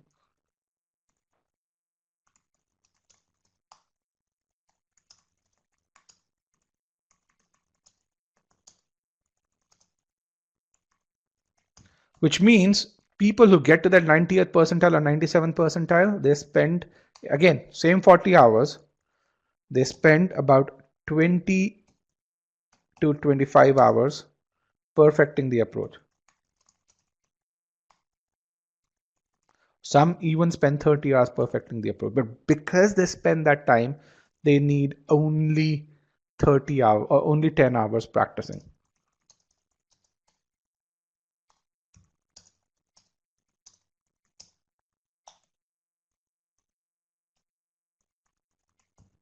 Okay, they need only 10 hours to practice. That's basically it. On the other hand, people who spend only 10 hours perfecting the approach, they don't hit 90th percentile even after 30 hours of practice. And the reason is people who spend 30 hours practicing don't typically practice with the right kind of questions, and they don't have solutions that tell them where they made a mistake, why they made a mistake. When you go to when you look at official solutions, when you look at solutions that the GMAT club provides, what you're going to find is every solution is inconsistent. Every solution, solution doesn't have, hey, this is how you infer the meaning. These are the errors in the original sentence. And this is why choice A is wrong, choice B is wrong, choice C is wrong. Okay. Um, and how many of you,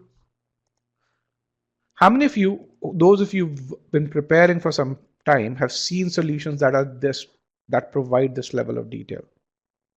How many of you have seen such solutions? The detail that we kind of went about in questions 1, 2, and 3. You don't get these details. You don't understand this causality. You don't get the structure.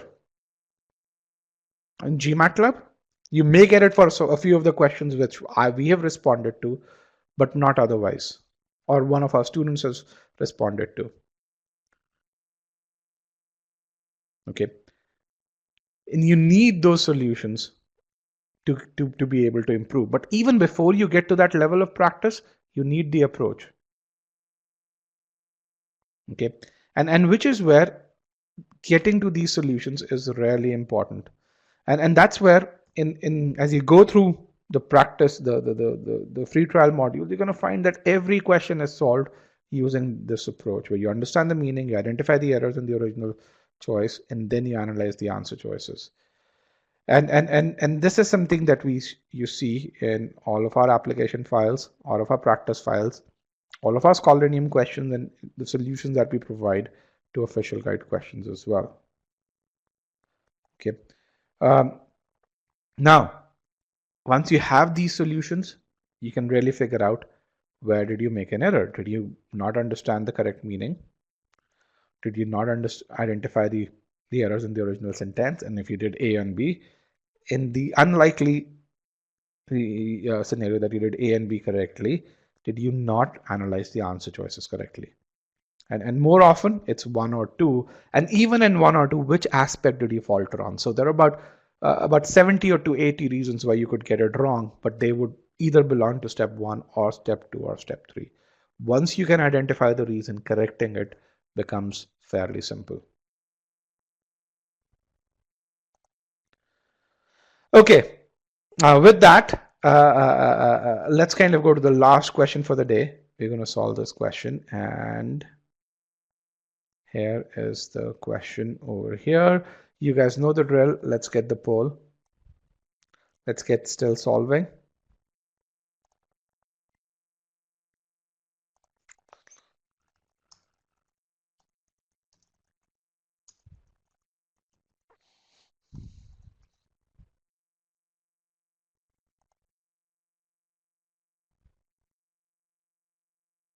All right, we have quite a few folks. So let's get this. Here is the question.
All right, guys, let's get those answers in.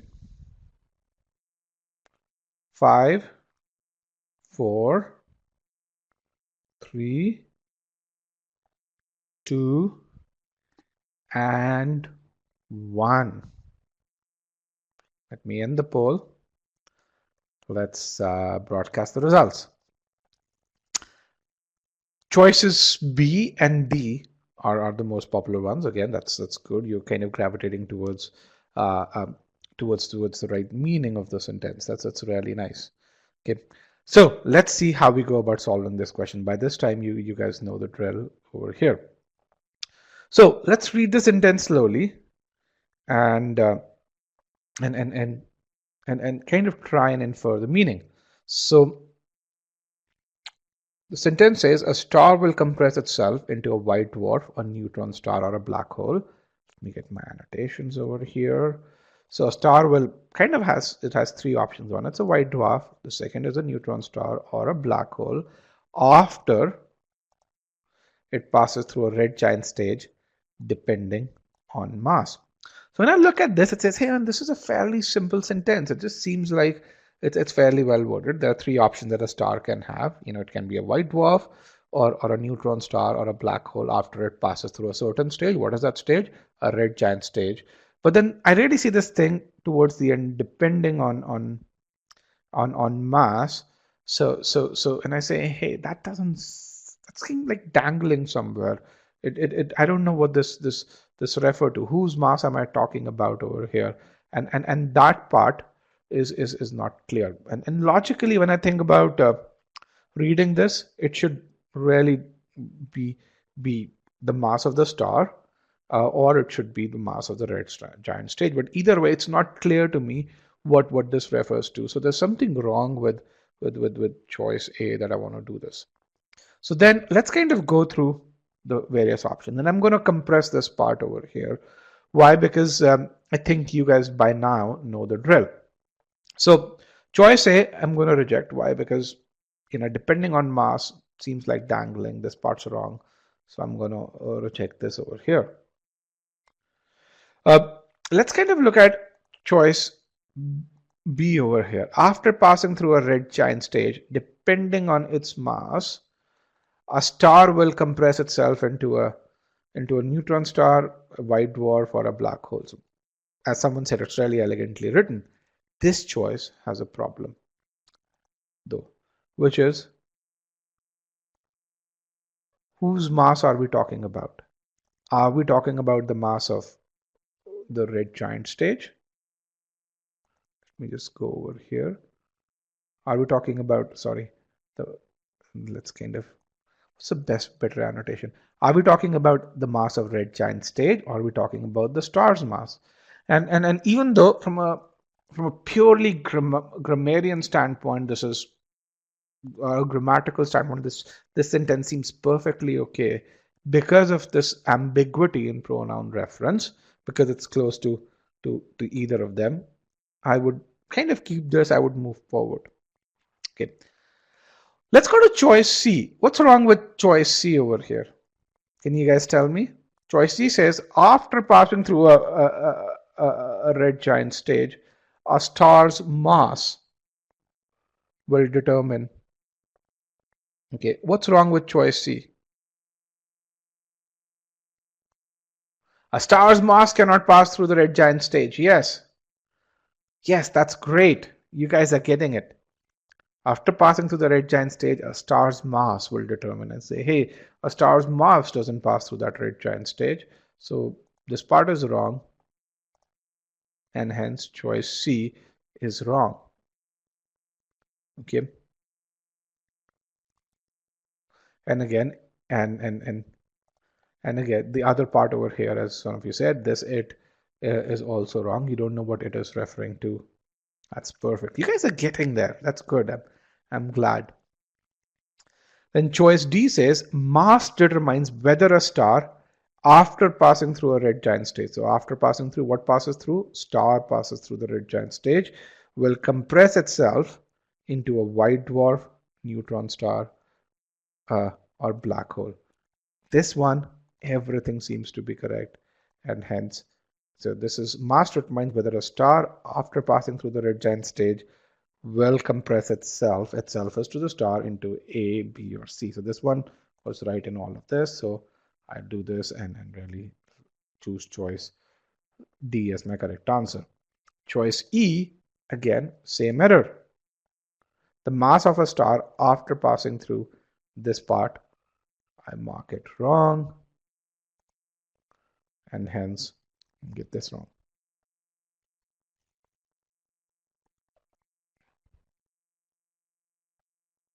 Okay. And yes, again, all of these are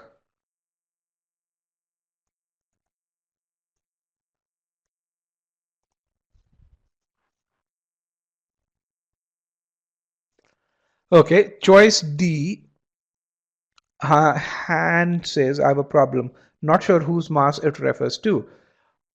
After passing through the red giant stage, so if the star's passing through the red giant stage, then it's star's mass.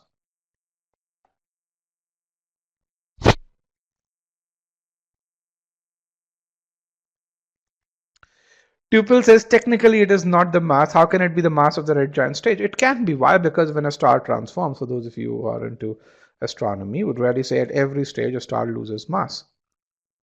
So the red giant stage also has a mass. The white dwarf also has a mass. A neutron star also has a mass. A black hole has a mass.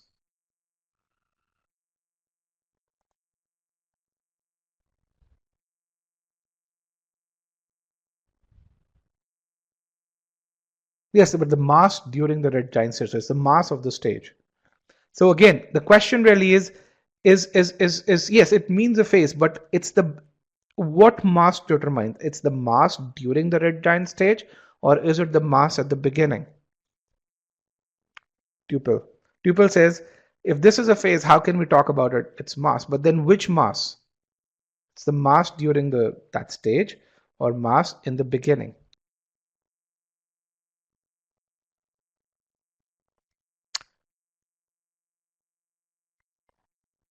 Okay, there's another good question, which is a sentence structure question, which is why do we have? Let me just clear the annotation. And again, now when you're looking at this, you see you guys are coming up with questions that you're trying to really say, hey, I want to make sure this is expressing the correct meaning, and which is really great. So there's another question, which is, hey, why do we have this comma pair? Why? Because this sentence over here is a continuity. So whether a star will compress, okay? So that you have the subject verb pairs over here, whether a star will compress itself into A, B, or C. So after it passes through the red giant stage, it's just a modifier that's modifying a star, and then will compress, whether a star will compress itself into A, B, or C. That's why you have the comma pair to show the continuity.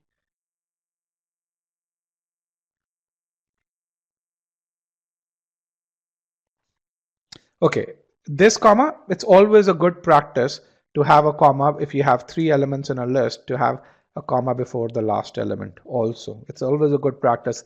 It's not something which in formal English we do, I'll be very frank, but in GMAT English, we always have a comma before. If a list has more than 2 elements, then you always have a comma just to identify that this is an element of a list.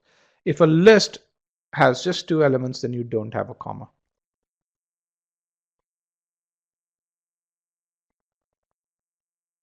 Okay.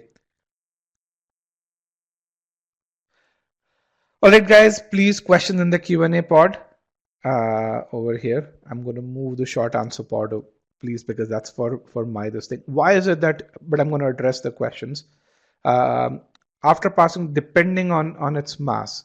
So whose mass are we talking about? Is this the mass of the red giant stage? So the mass during the red giant stage, okay, or is it the mass over here? The mass, original mass of the star. Which mass?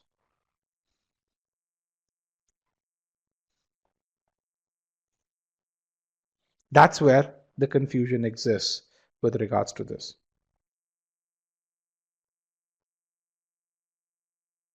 Okay. Who asked that question? Let me just make sure I get that. And that's the other thing. I can't really refer to who's asked the question. So it's Parthak or Pratik. So we don't know which one it refers to. That's why choice B is incorrect.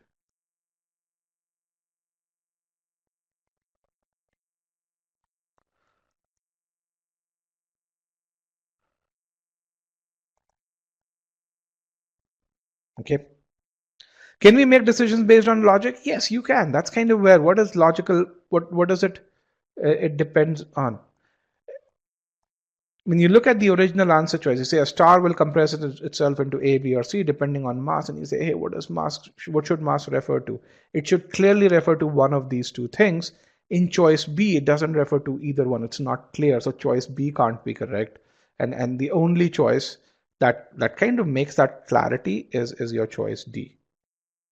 Okay, choice C and choice E are illogical. Why? Because a star's mass doesn't pass through a stage. That part's completely illogical. Choice A is dangling modifiers. Choice B, the lack of clarity exists. Choice D addresses each one of these things correctly.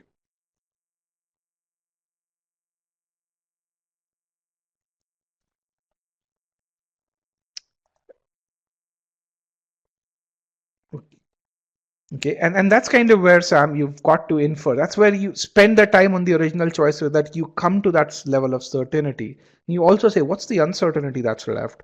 And then you go there. But if you don't make that decision early on, you're going to make sure you're going to, when you go into the answer choices, you're going to find out that you're confused.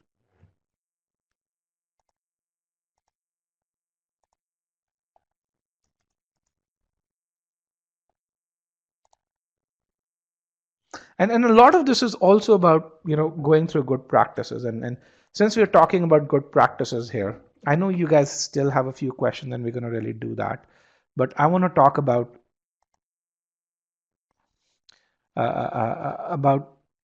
how should you approach. And I'm going to start with some examples over here.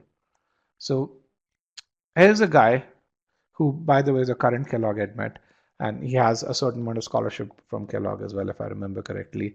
And this is a guy who scored a 690 on his first attempt, and he couldn't go beyond a V32 over here. And he says, when it comes to the meaning-based approach, um, uh, uh, he says there's no comparison. Prior to this approach, I was lost in two or three out of five answer choices. My brain would tell me even this is right, this sounds right. There is no way to come to a conclusion. With this approach, my mind was at ease. I could see the core of the sentence, understand what the author wanted to say. I could see various appendages. So this guy is an IDES officer. He's also a doctor by profession or by education. So you can really see some of that language over here. And he said I was rejecting answer choices on solid grounds. Okay, so so that's why he was able to go from a V32 to V42 overall. And again, you can watch his interview over here once you get the session PDF. Another guy who improved from a 700 to a 770 in about 17 days or so. And he improved both in CR as well as in SC. He says, and this guy is a native speaker. He says, before this, he was okay with 600 level questions, but when it came to 700 level questions, there was a problem. Every question that we did today was a 700 level question. And he says, when you get to these 700 level questions, grammar is not going to be the deciding factor because you'll always have two options left. And the only way you'd be able to select the correct answer in 90 seconds is by understanding the intended meaning.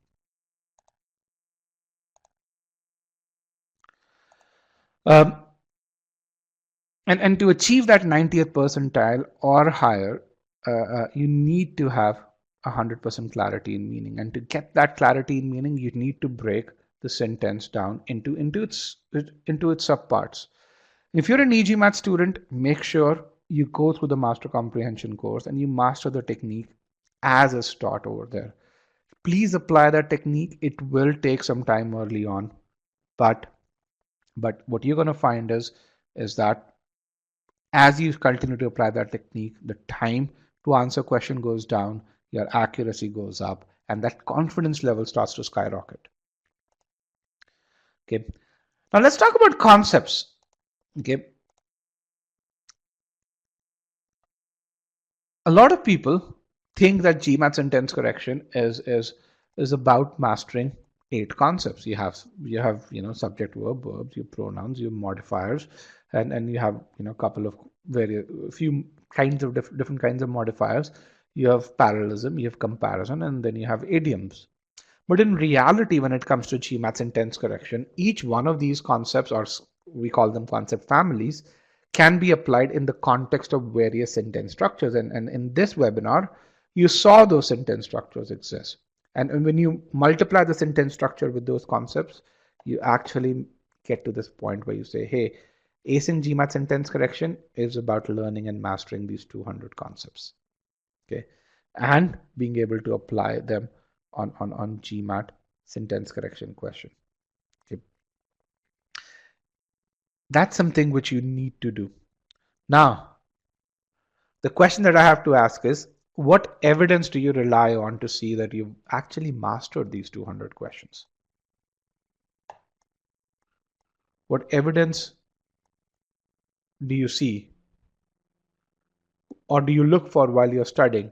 For those of you say, I'm going to study SC for 10 hours and then go on practicing, or for those of you who think you're going to study SC for 25 hours, what evidence would you really see that you mastered those 200 concepts?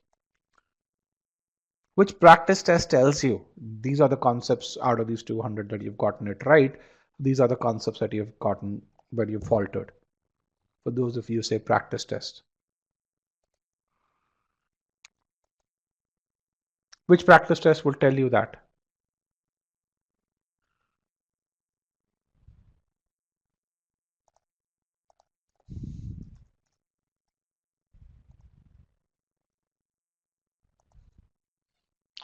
Mock tests tell you whether you mastered 200 concepts, and it'll tell you these are the 30 concepts that you not. Uh, uh, do they also tell you these are 30 to 40 sentence structures that you're not comfortable in? Does a mock test tell you? Yes or no? No, it doesn't tell you. Two-word concepts are rarely required. Yes, I mean, think of, we did four questions here. In each of the four questions, there were answer choices. These answer choices, in many of the instances, had different sentence structures. Okay, and just to really tell you, what are these 200 concepts? Okay, how many of you, and these are just an example of a few concepts that are there, which is verb ed modifiers, whether they're verbs or modifiers. Can you identify that? Relative pronoun modifiers. Do you understand all the ways in which relative pronoun modifiers can be used? Do you understand the cases in which noun modifiers can modify slightly far away noun? Okay. Can you identify when a verb ing modifier acts as an action modifier overall versus when it acts as a noun modifier? It's still verb ing modifier, different contexts. In which context it acts as an action modifier? When does it act as a noun modifier? By the way, not just for simple examples, but as examples get more complex, when the average length of sentence gets to about 60 words or so. Okay. If I gave you an intended meaning, can you express that intended meaning using verb ing modifiers? Uh, and can you express the same intended meaning using noun plus noun modifiers? Can you guys do that today?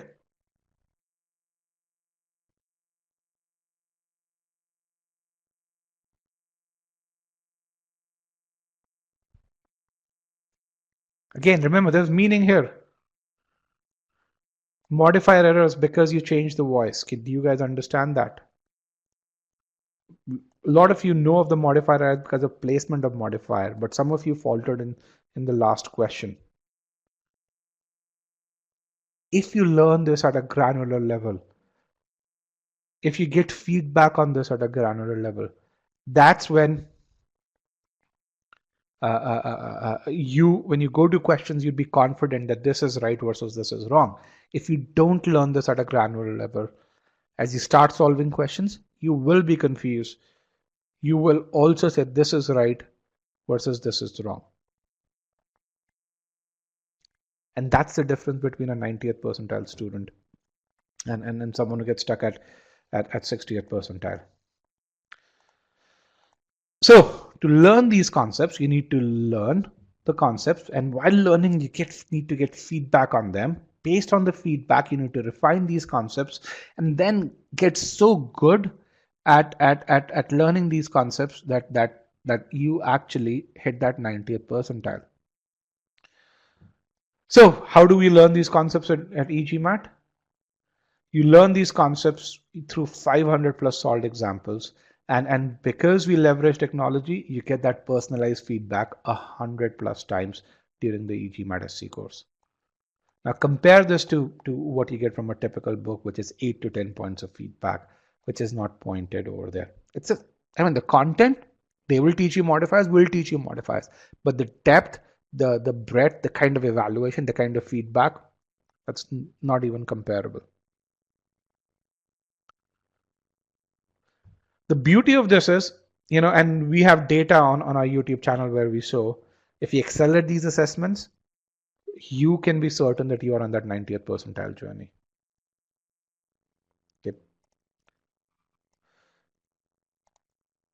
Tuple says, do we need to solve all scholarinium questions in an SC in order to perfect it? No, you don't, Tuple. Typically, students who excel in GMAT SC do really well in the SC course, and when they go into scholarinium, they solve about 100 questions, but their scores on cementing quizzes and ability quizzes are really good.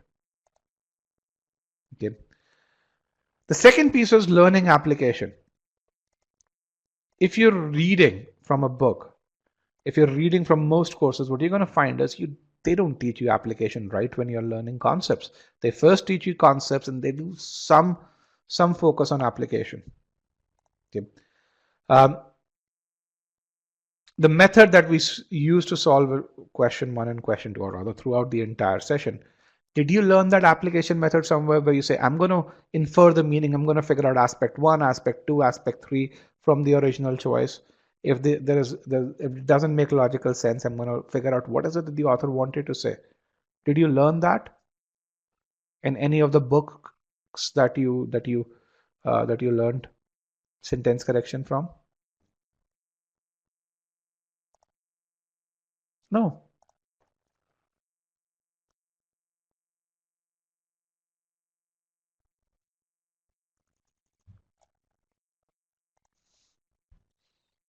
No, not in many instances.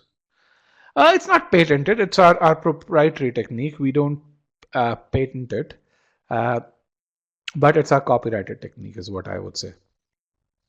So let's understand when should you learn these methods. In the e-GMAT course, this is just the course. It's not Scholarinium, by the way. This is before you get to Scholarinium. You learn application 23 times. And just to really tell you, where do you learn application? These are modules in the e-GMAT SC course where you get application at every stage, which means when you're learning SC, when you're learning subject verb, which is the first module, you learn application there. When you're learning verbs, you learn application twice. When you're learning pronouns and modifiers, you learn application multiple times. Okay, and you can really see the number of times you learn application all throughout in this over here. And as you learn the method using the application, it's the same method, but we continue to reinforce that as you learn new concepts. You get feedback whether you're learning it properly or whether you're struggling at it. And because of this system, if you're doing this properly, you can be very certain when you go into Scholarinium, you will do really well over there. By the way, you can also be very certain that if you don't do well over there, you're going to struggle in Scholarinium, you're going to struggle on the official questions. We've seen both those correlations and causations exist. Here's an example of a student who actually improved to 90th percentile in SC.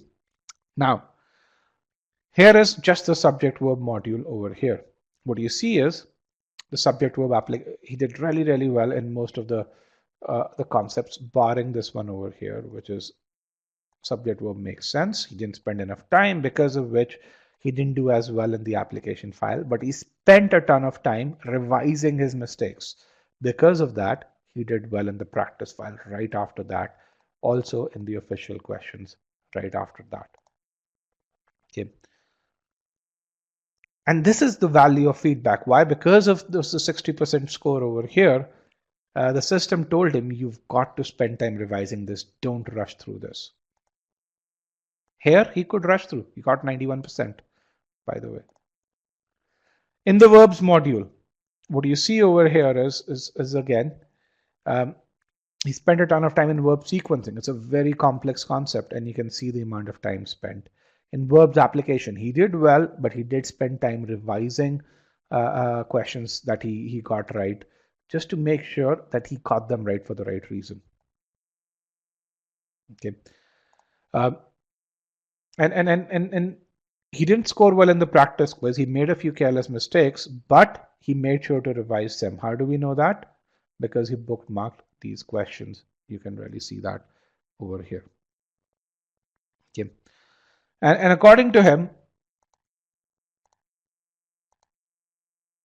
he says the biggest thing was the application of concepts. A lot of you know a good chunk of these concepts, but applying these concepts in the right context, which is where application comes in, is where most of you falter.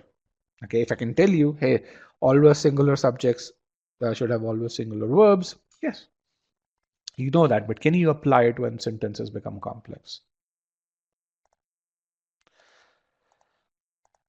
So you need that high score. Just make sure you focus on learning towards that high score. And again, a lot of you asked questions about timing. Focus on learning the right thing. Your timing will fall in place. If you start worrying about timing, you're not going to focus on learning overall. Just a takeaway. To get to that 730 score, you need that 90th percentile. To hit that 90th percentile, you need that meaning-based approach. You need to excel in 200 odd concepts that are mastered in GMAT Sentence Correction, and you need to learn how to apply those concepts overall. To excel, you need that feedback overall. If you don't get the feedback, you won't know whether you achieve that precision. The other piece which is really important is reviewing and figuring out two things: why you faltered and where you faltered. If you know that, you continuously improve as you solve questions. With that, I want to thank everyone for joining me today. I'm going to share this presentation with you. Here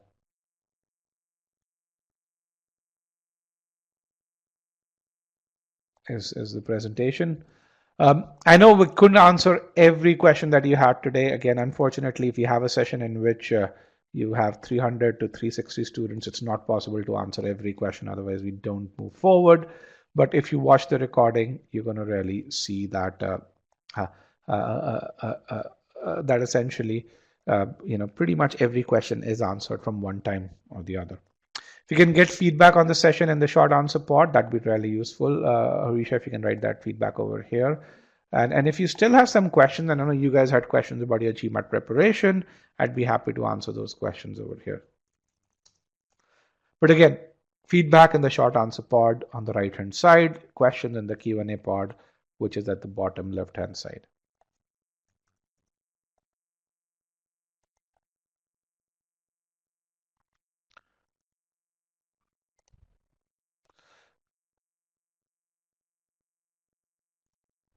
Okay, GRE for MBA, is it good?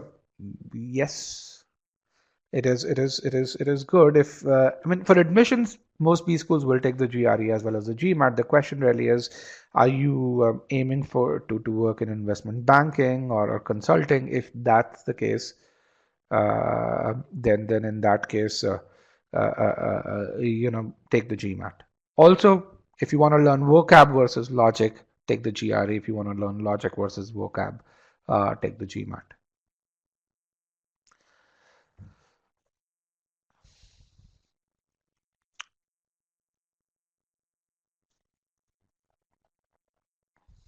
All right, thank you so much for the feedback over here.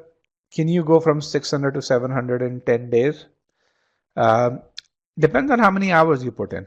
It purely depends on the number of hours. Typically, if you want to go from 600 to 700, we recommend that that you put in about 30 days overall.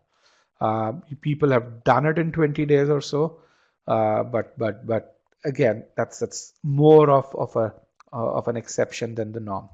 And again, I say that with caution. Why? Because I'll show examples of people who've done this in 10 days. So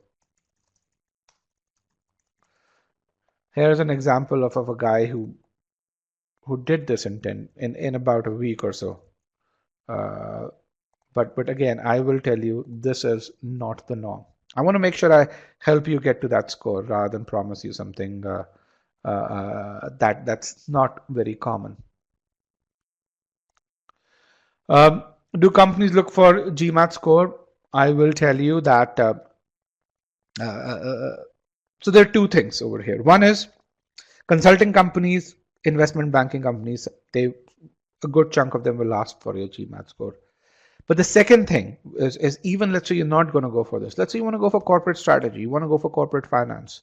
Let's say you want to go in a role where someone already has a GMAT score. The person who's going to be interviewing you, let's say, already has a 730.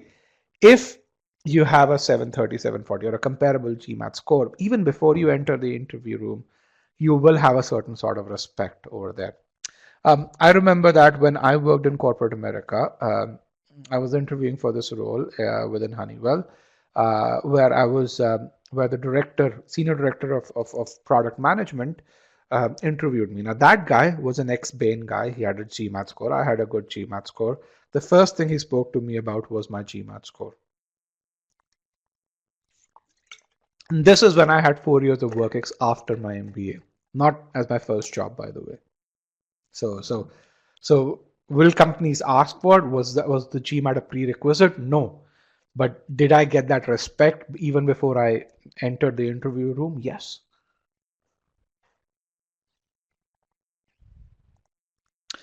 Is there a discount if you buy the e-GMAT subscription today? Yes, I believe we are offering GMAT online for $299. Komal, if you can share the link, that would be great. So because it's towards the end of the year. Can you go from 550 to 700? Again, if you post the question over there, I can give you many examples of people who've gone from 550 to 700. So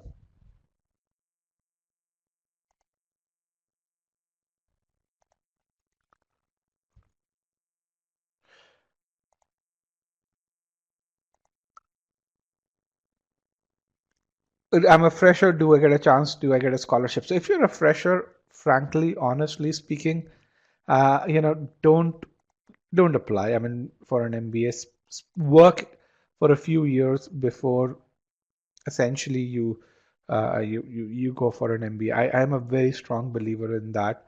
I've just seen so many students who've done an MBA right after school, and then 4 years later they're still doing another MBA. So don't do that. Also, as a fresher, you will not get scholarship. You will probably not get admission into a top B school. So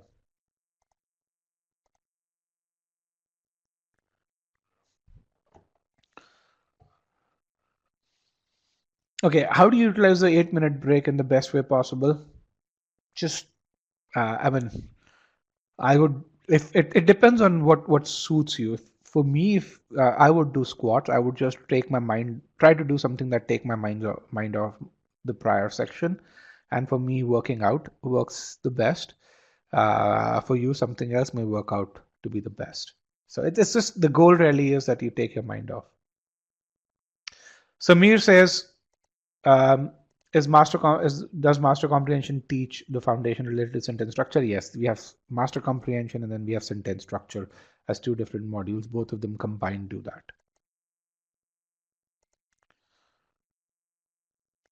Okay, is 700 enough for top 30 B schools? It's not. And again, if you look at some of these over here, you're going to really see that people needed a higher score. Let me see, many of you are asking for the discount link. Let me see if I can get that over here.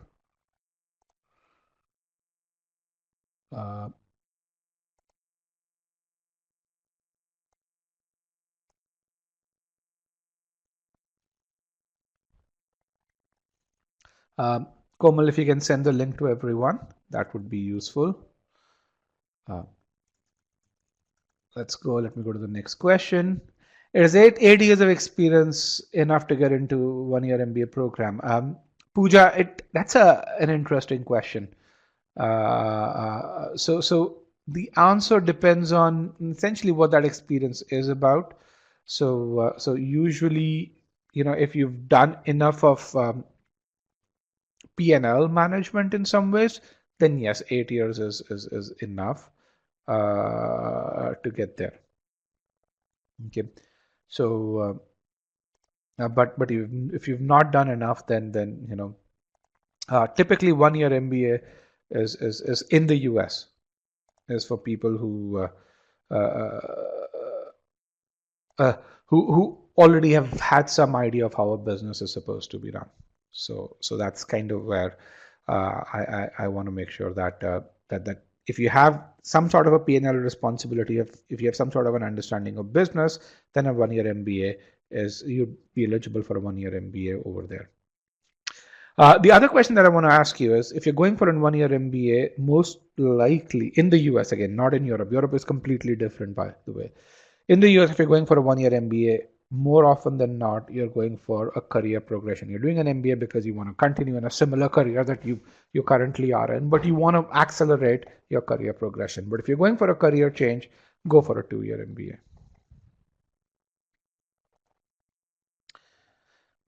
Uh, Vishaka says, I have a Q45 and a V30 and I got this in the first mock. How many hours do I need? Vishaka, this at a high level about 300 hours, but where should you need that time? I think you should just connect with our GMAT strategy team and they can help you there.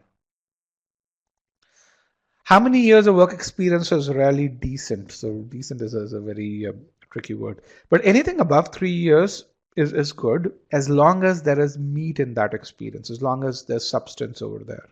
So it's not that 6 years of experience is really way better than 5 years of experience or is way better than 4 years of experience. People who have 4 years of experience but have a lot of meat in that, they're going to do way better than people who have 6 or 7 years of experience.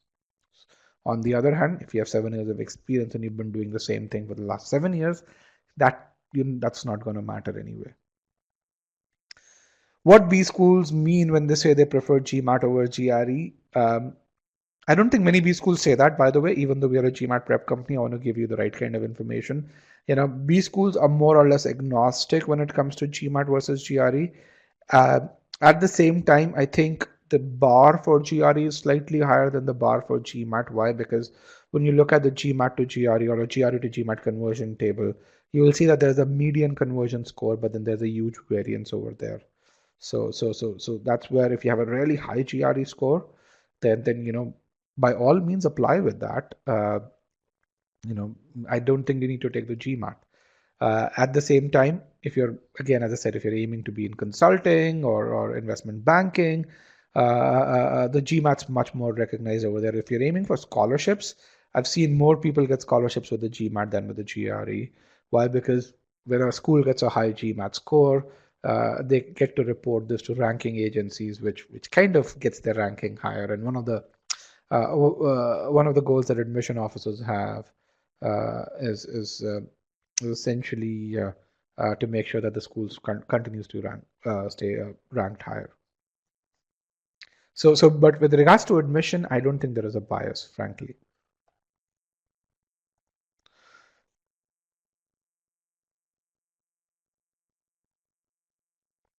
JKN says an MBA would be my second master's after a successful completion of master's in food and science.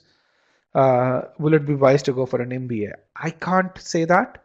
It is completely dependent on you. I mean, why is it that you want to go for an MBA? My MBA was my second master's. I had a master's in chip design, but essentially the reason I wanted to go for my MBA is because I wanted to make business decisions. I was a researcher post my master's in chip design, and 4 years as a researcher told me that while I know how to build things, I want to decide what to build, how to go about building that, and that's why I wanted to go for my MBA.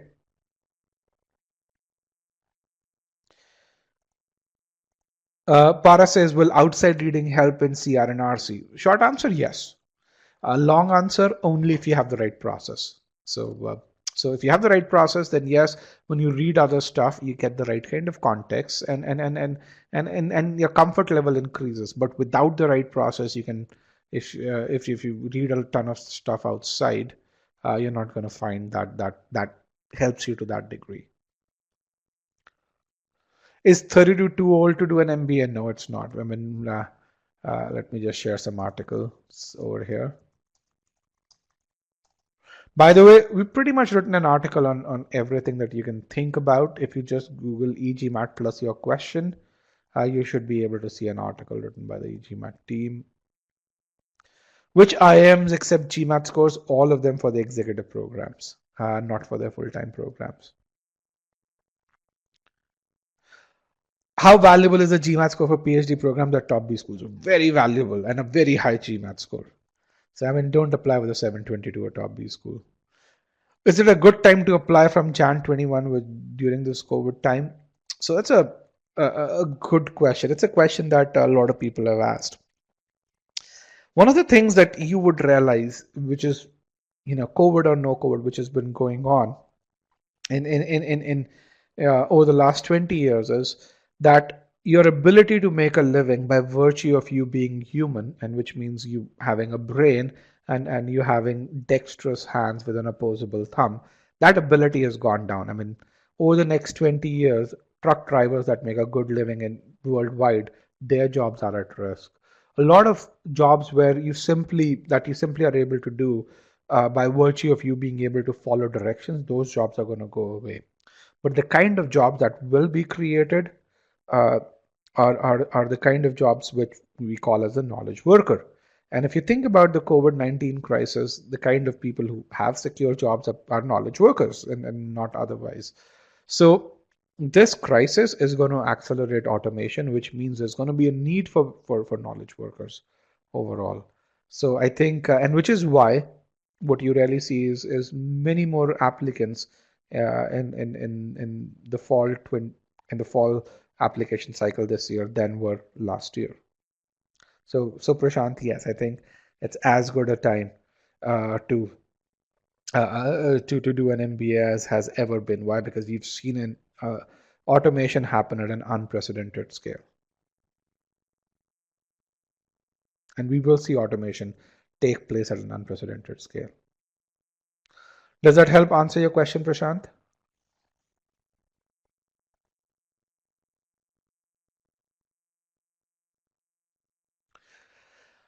Alejandro says, if you come from what if you come from an underrepresented background? People from my country get into top 10 schools with a 700. What score would you need to get a scholarship? So yes, so I mean, if you are from an underrepresented background, you can get in with a lower score. I mean, that's kind of how the admissions process works. But when it comes to scholarships, you still need a high score. So let me just share some examples.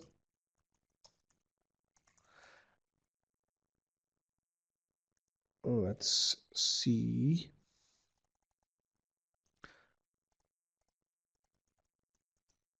Here's a guy. Where did it go for?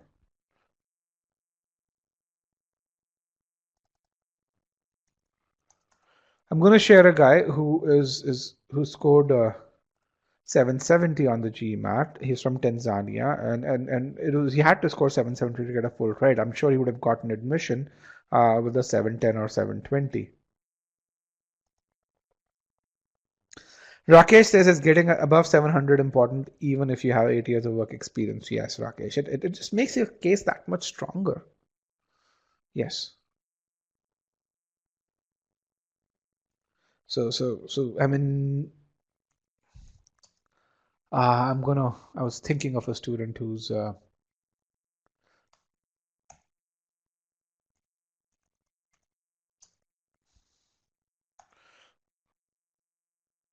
let me see if I can get you an example of a student who was who had 8+ years of experience and who got admission into Oxford. Yes, here's a guy. I got this. His name is Arjun. And again, I mean, most people, if you have 8+ years of experience, you get a high GMAT score. It shows that you're serious about it. I mean, you're serious about your MBA and you're willing to put in the effort. So get a good GMAT score. Could you tell the advantages of doing an MBA in Europe? A person with 2 years of work experience. So here's something that I'll tell you, and this is a question that I get asked a lot. When it comes to the MBA, top schools, whether you think about US or Europe, they're very similar. I mean, you get excellent professors, really good case studies, a fairly diverse class, although the diversity would be a lot more in Europe than in the US, but it's there. I mean, in the US, you have about 45% diversity. In Europe, you have about 75-80% diversity. But again, the sole reason is that the largest European country has 80 million people, whereas the US has about 340 million or so. So again, though that when you consider when you study in the New England area and you have someone from California, for me it's equivalent to studying in France and getting someone from the UK. The only difference is that hey, we don't consider a California resident studying in Harvard to add to diversity mathematically, whereas we consider a British citizen studying at HEC Paris or at INSEAD to add to diversity. But I mean, it's the diversity is there. So education, diversity, learnings, very similar at both places. The opportunity is very similar. I think the two big differences when it comes to MBA in Europe versus the US. One, actually I'd say three, but two are the ones that matter more to me. So one is essentially the tax structure when you graduate. So Europe typically will tax you more, which means you post your MBA, you get less money in your pocket, whereas US the taxes are lower. And it makes a pretty big difference. I lived in Europe for 5 years prior to my MBA, and I kind of understand the tax structure over there, and have lived in the US for about 15 years now. I have friends in both US and Europe. I love Europe as a place. I visit there, go there every year, barring this year because of COVID. So the first thing is tax structure. The second thing is job security. Again, there's a lot more job security in Europe than in the US. Correspondingly, there are a lot more vacations in Europe, so the work-life balance is, in my opinion, a lot better in Europe than in the US. The third thing, contrary to the popular belief, US does have a formal path, as does Canada, by the way. So North America does have a formal path from an MBA to an OPT to a work visa, then to a green card, then to citizenship. Europe, that formal path doesn't exist. You have to carve that path by yourself. It's very case dependent. So that's kind of the third thing. But again, if you're in a top B school, whether you're in Europe or the US, you don't have to worry about it. You will get a job. But the first two factors really matter a lot. So does that help you? Where in Europe? In Germany, Bharat. So.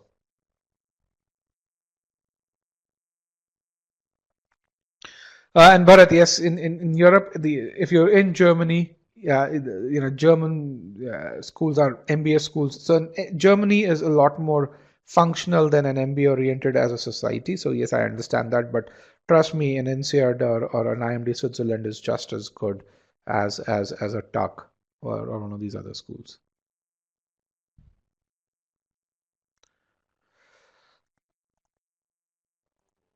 Okay. Yeah, we'll share the recording of this. For IMD Switzerland or HEC Paris, what score is needed for this to be on the safe side?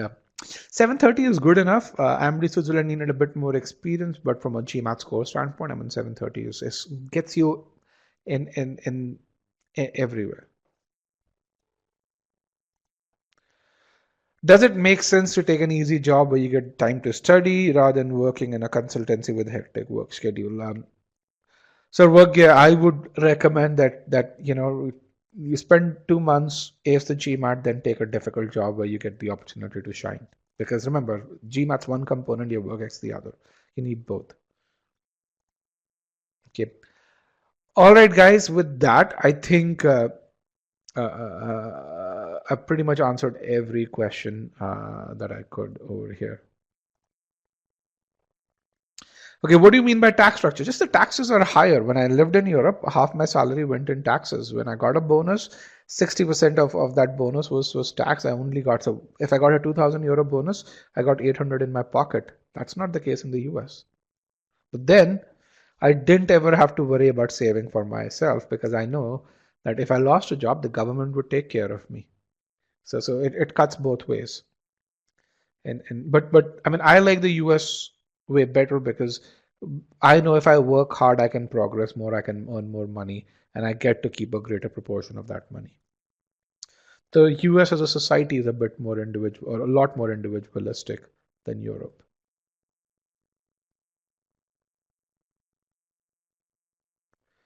Okay.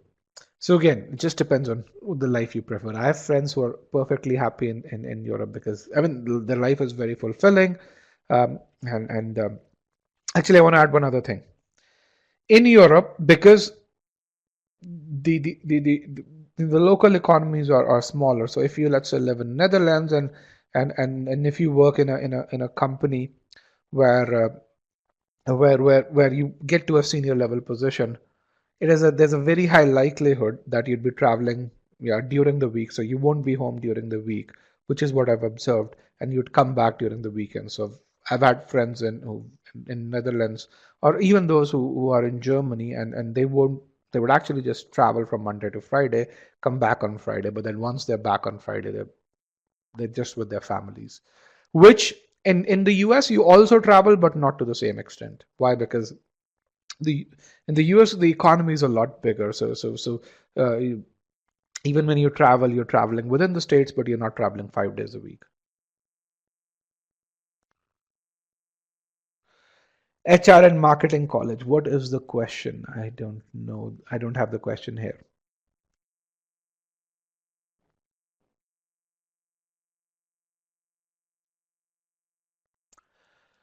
Okay, but again, MBA in marketing and HR, by the way, they're two very different streams. So in HR, I would go to Harvard, and marketing, I'd go to Kellogg. But again, any top B school would do a decent job over there. I mean, there are certain B schools that are more renowned for. Let me just share some results.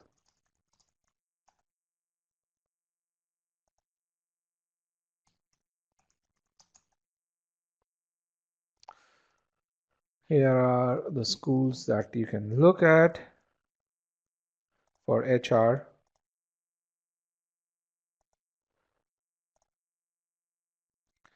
And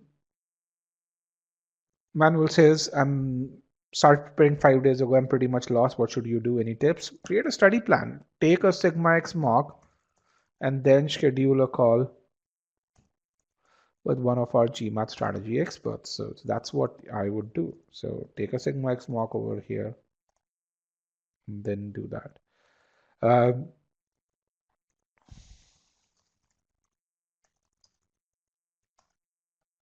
And here is the article for MBA in marketing. And again, if you just Google e-GMAT plus a certain field, you would really get the schools over there.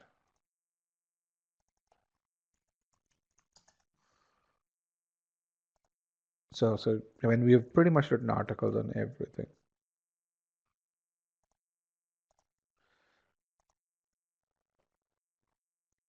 Employment opportunities in the UK, I think good. You have 2 years. I think now 2 years to really find work. So I mean Brexit, the impact of Brexit, I think most of it has already taken place.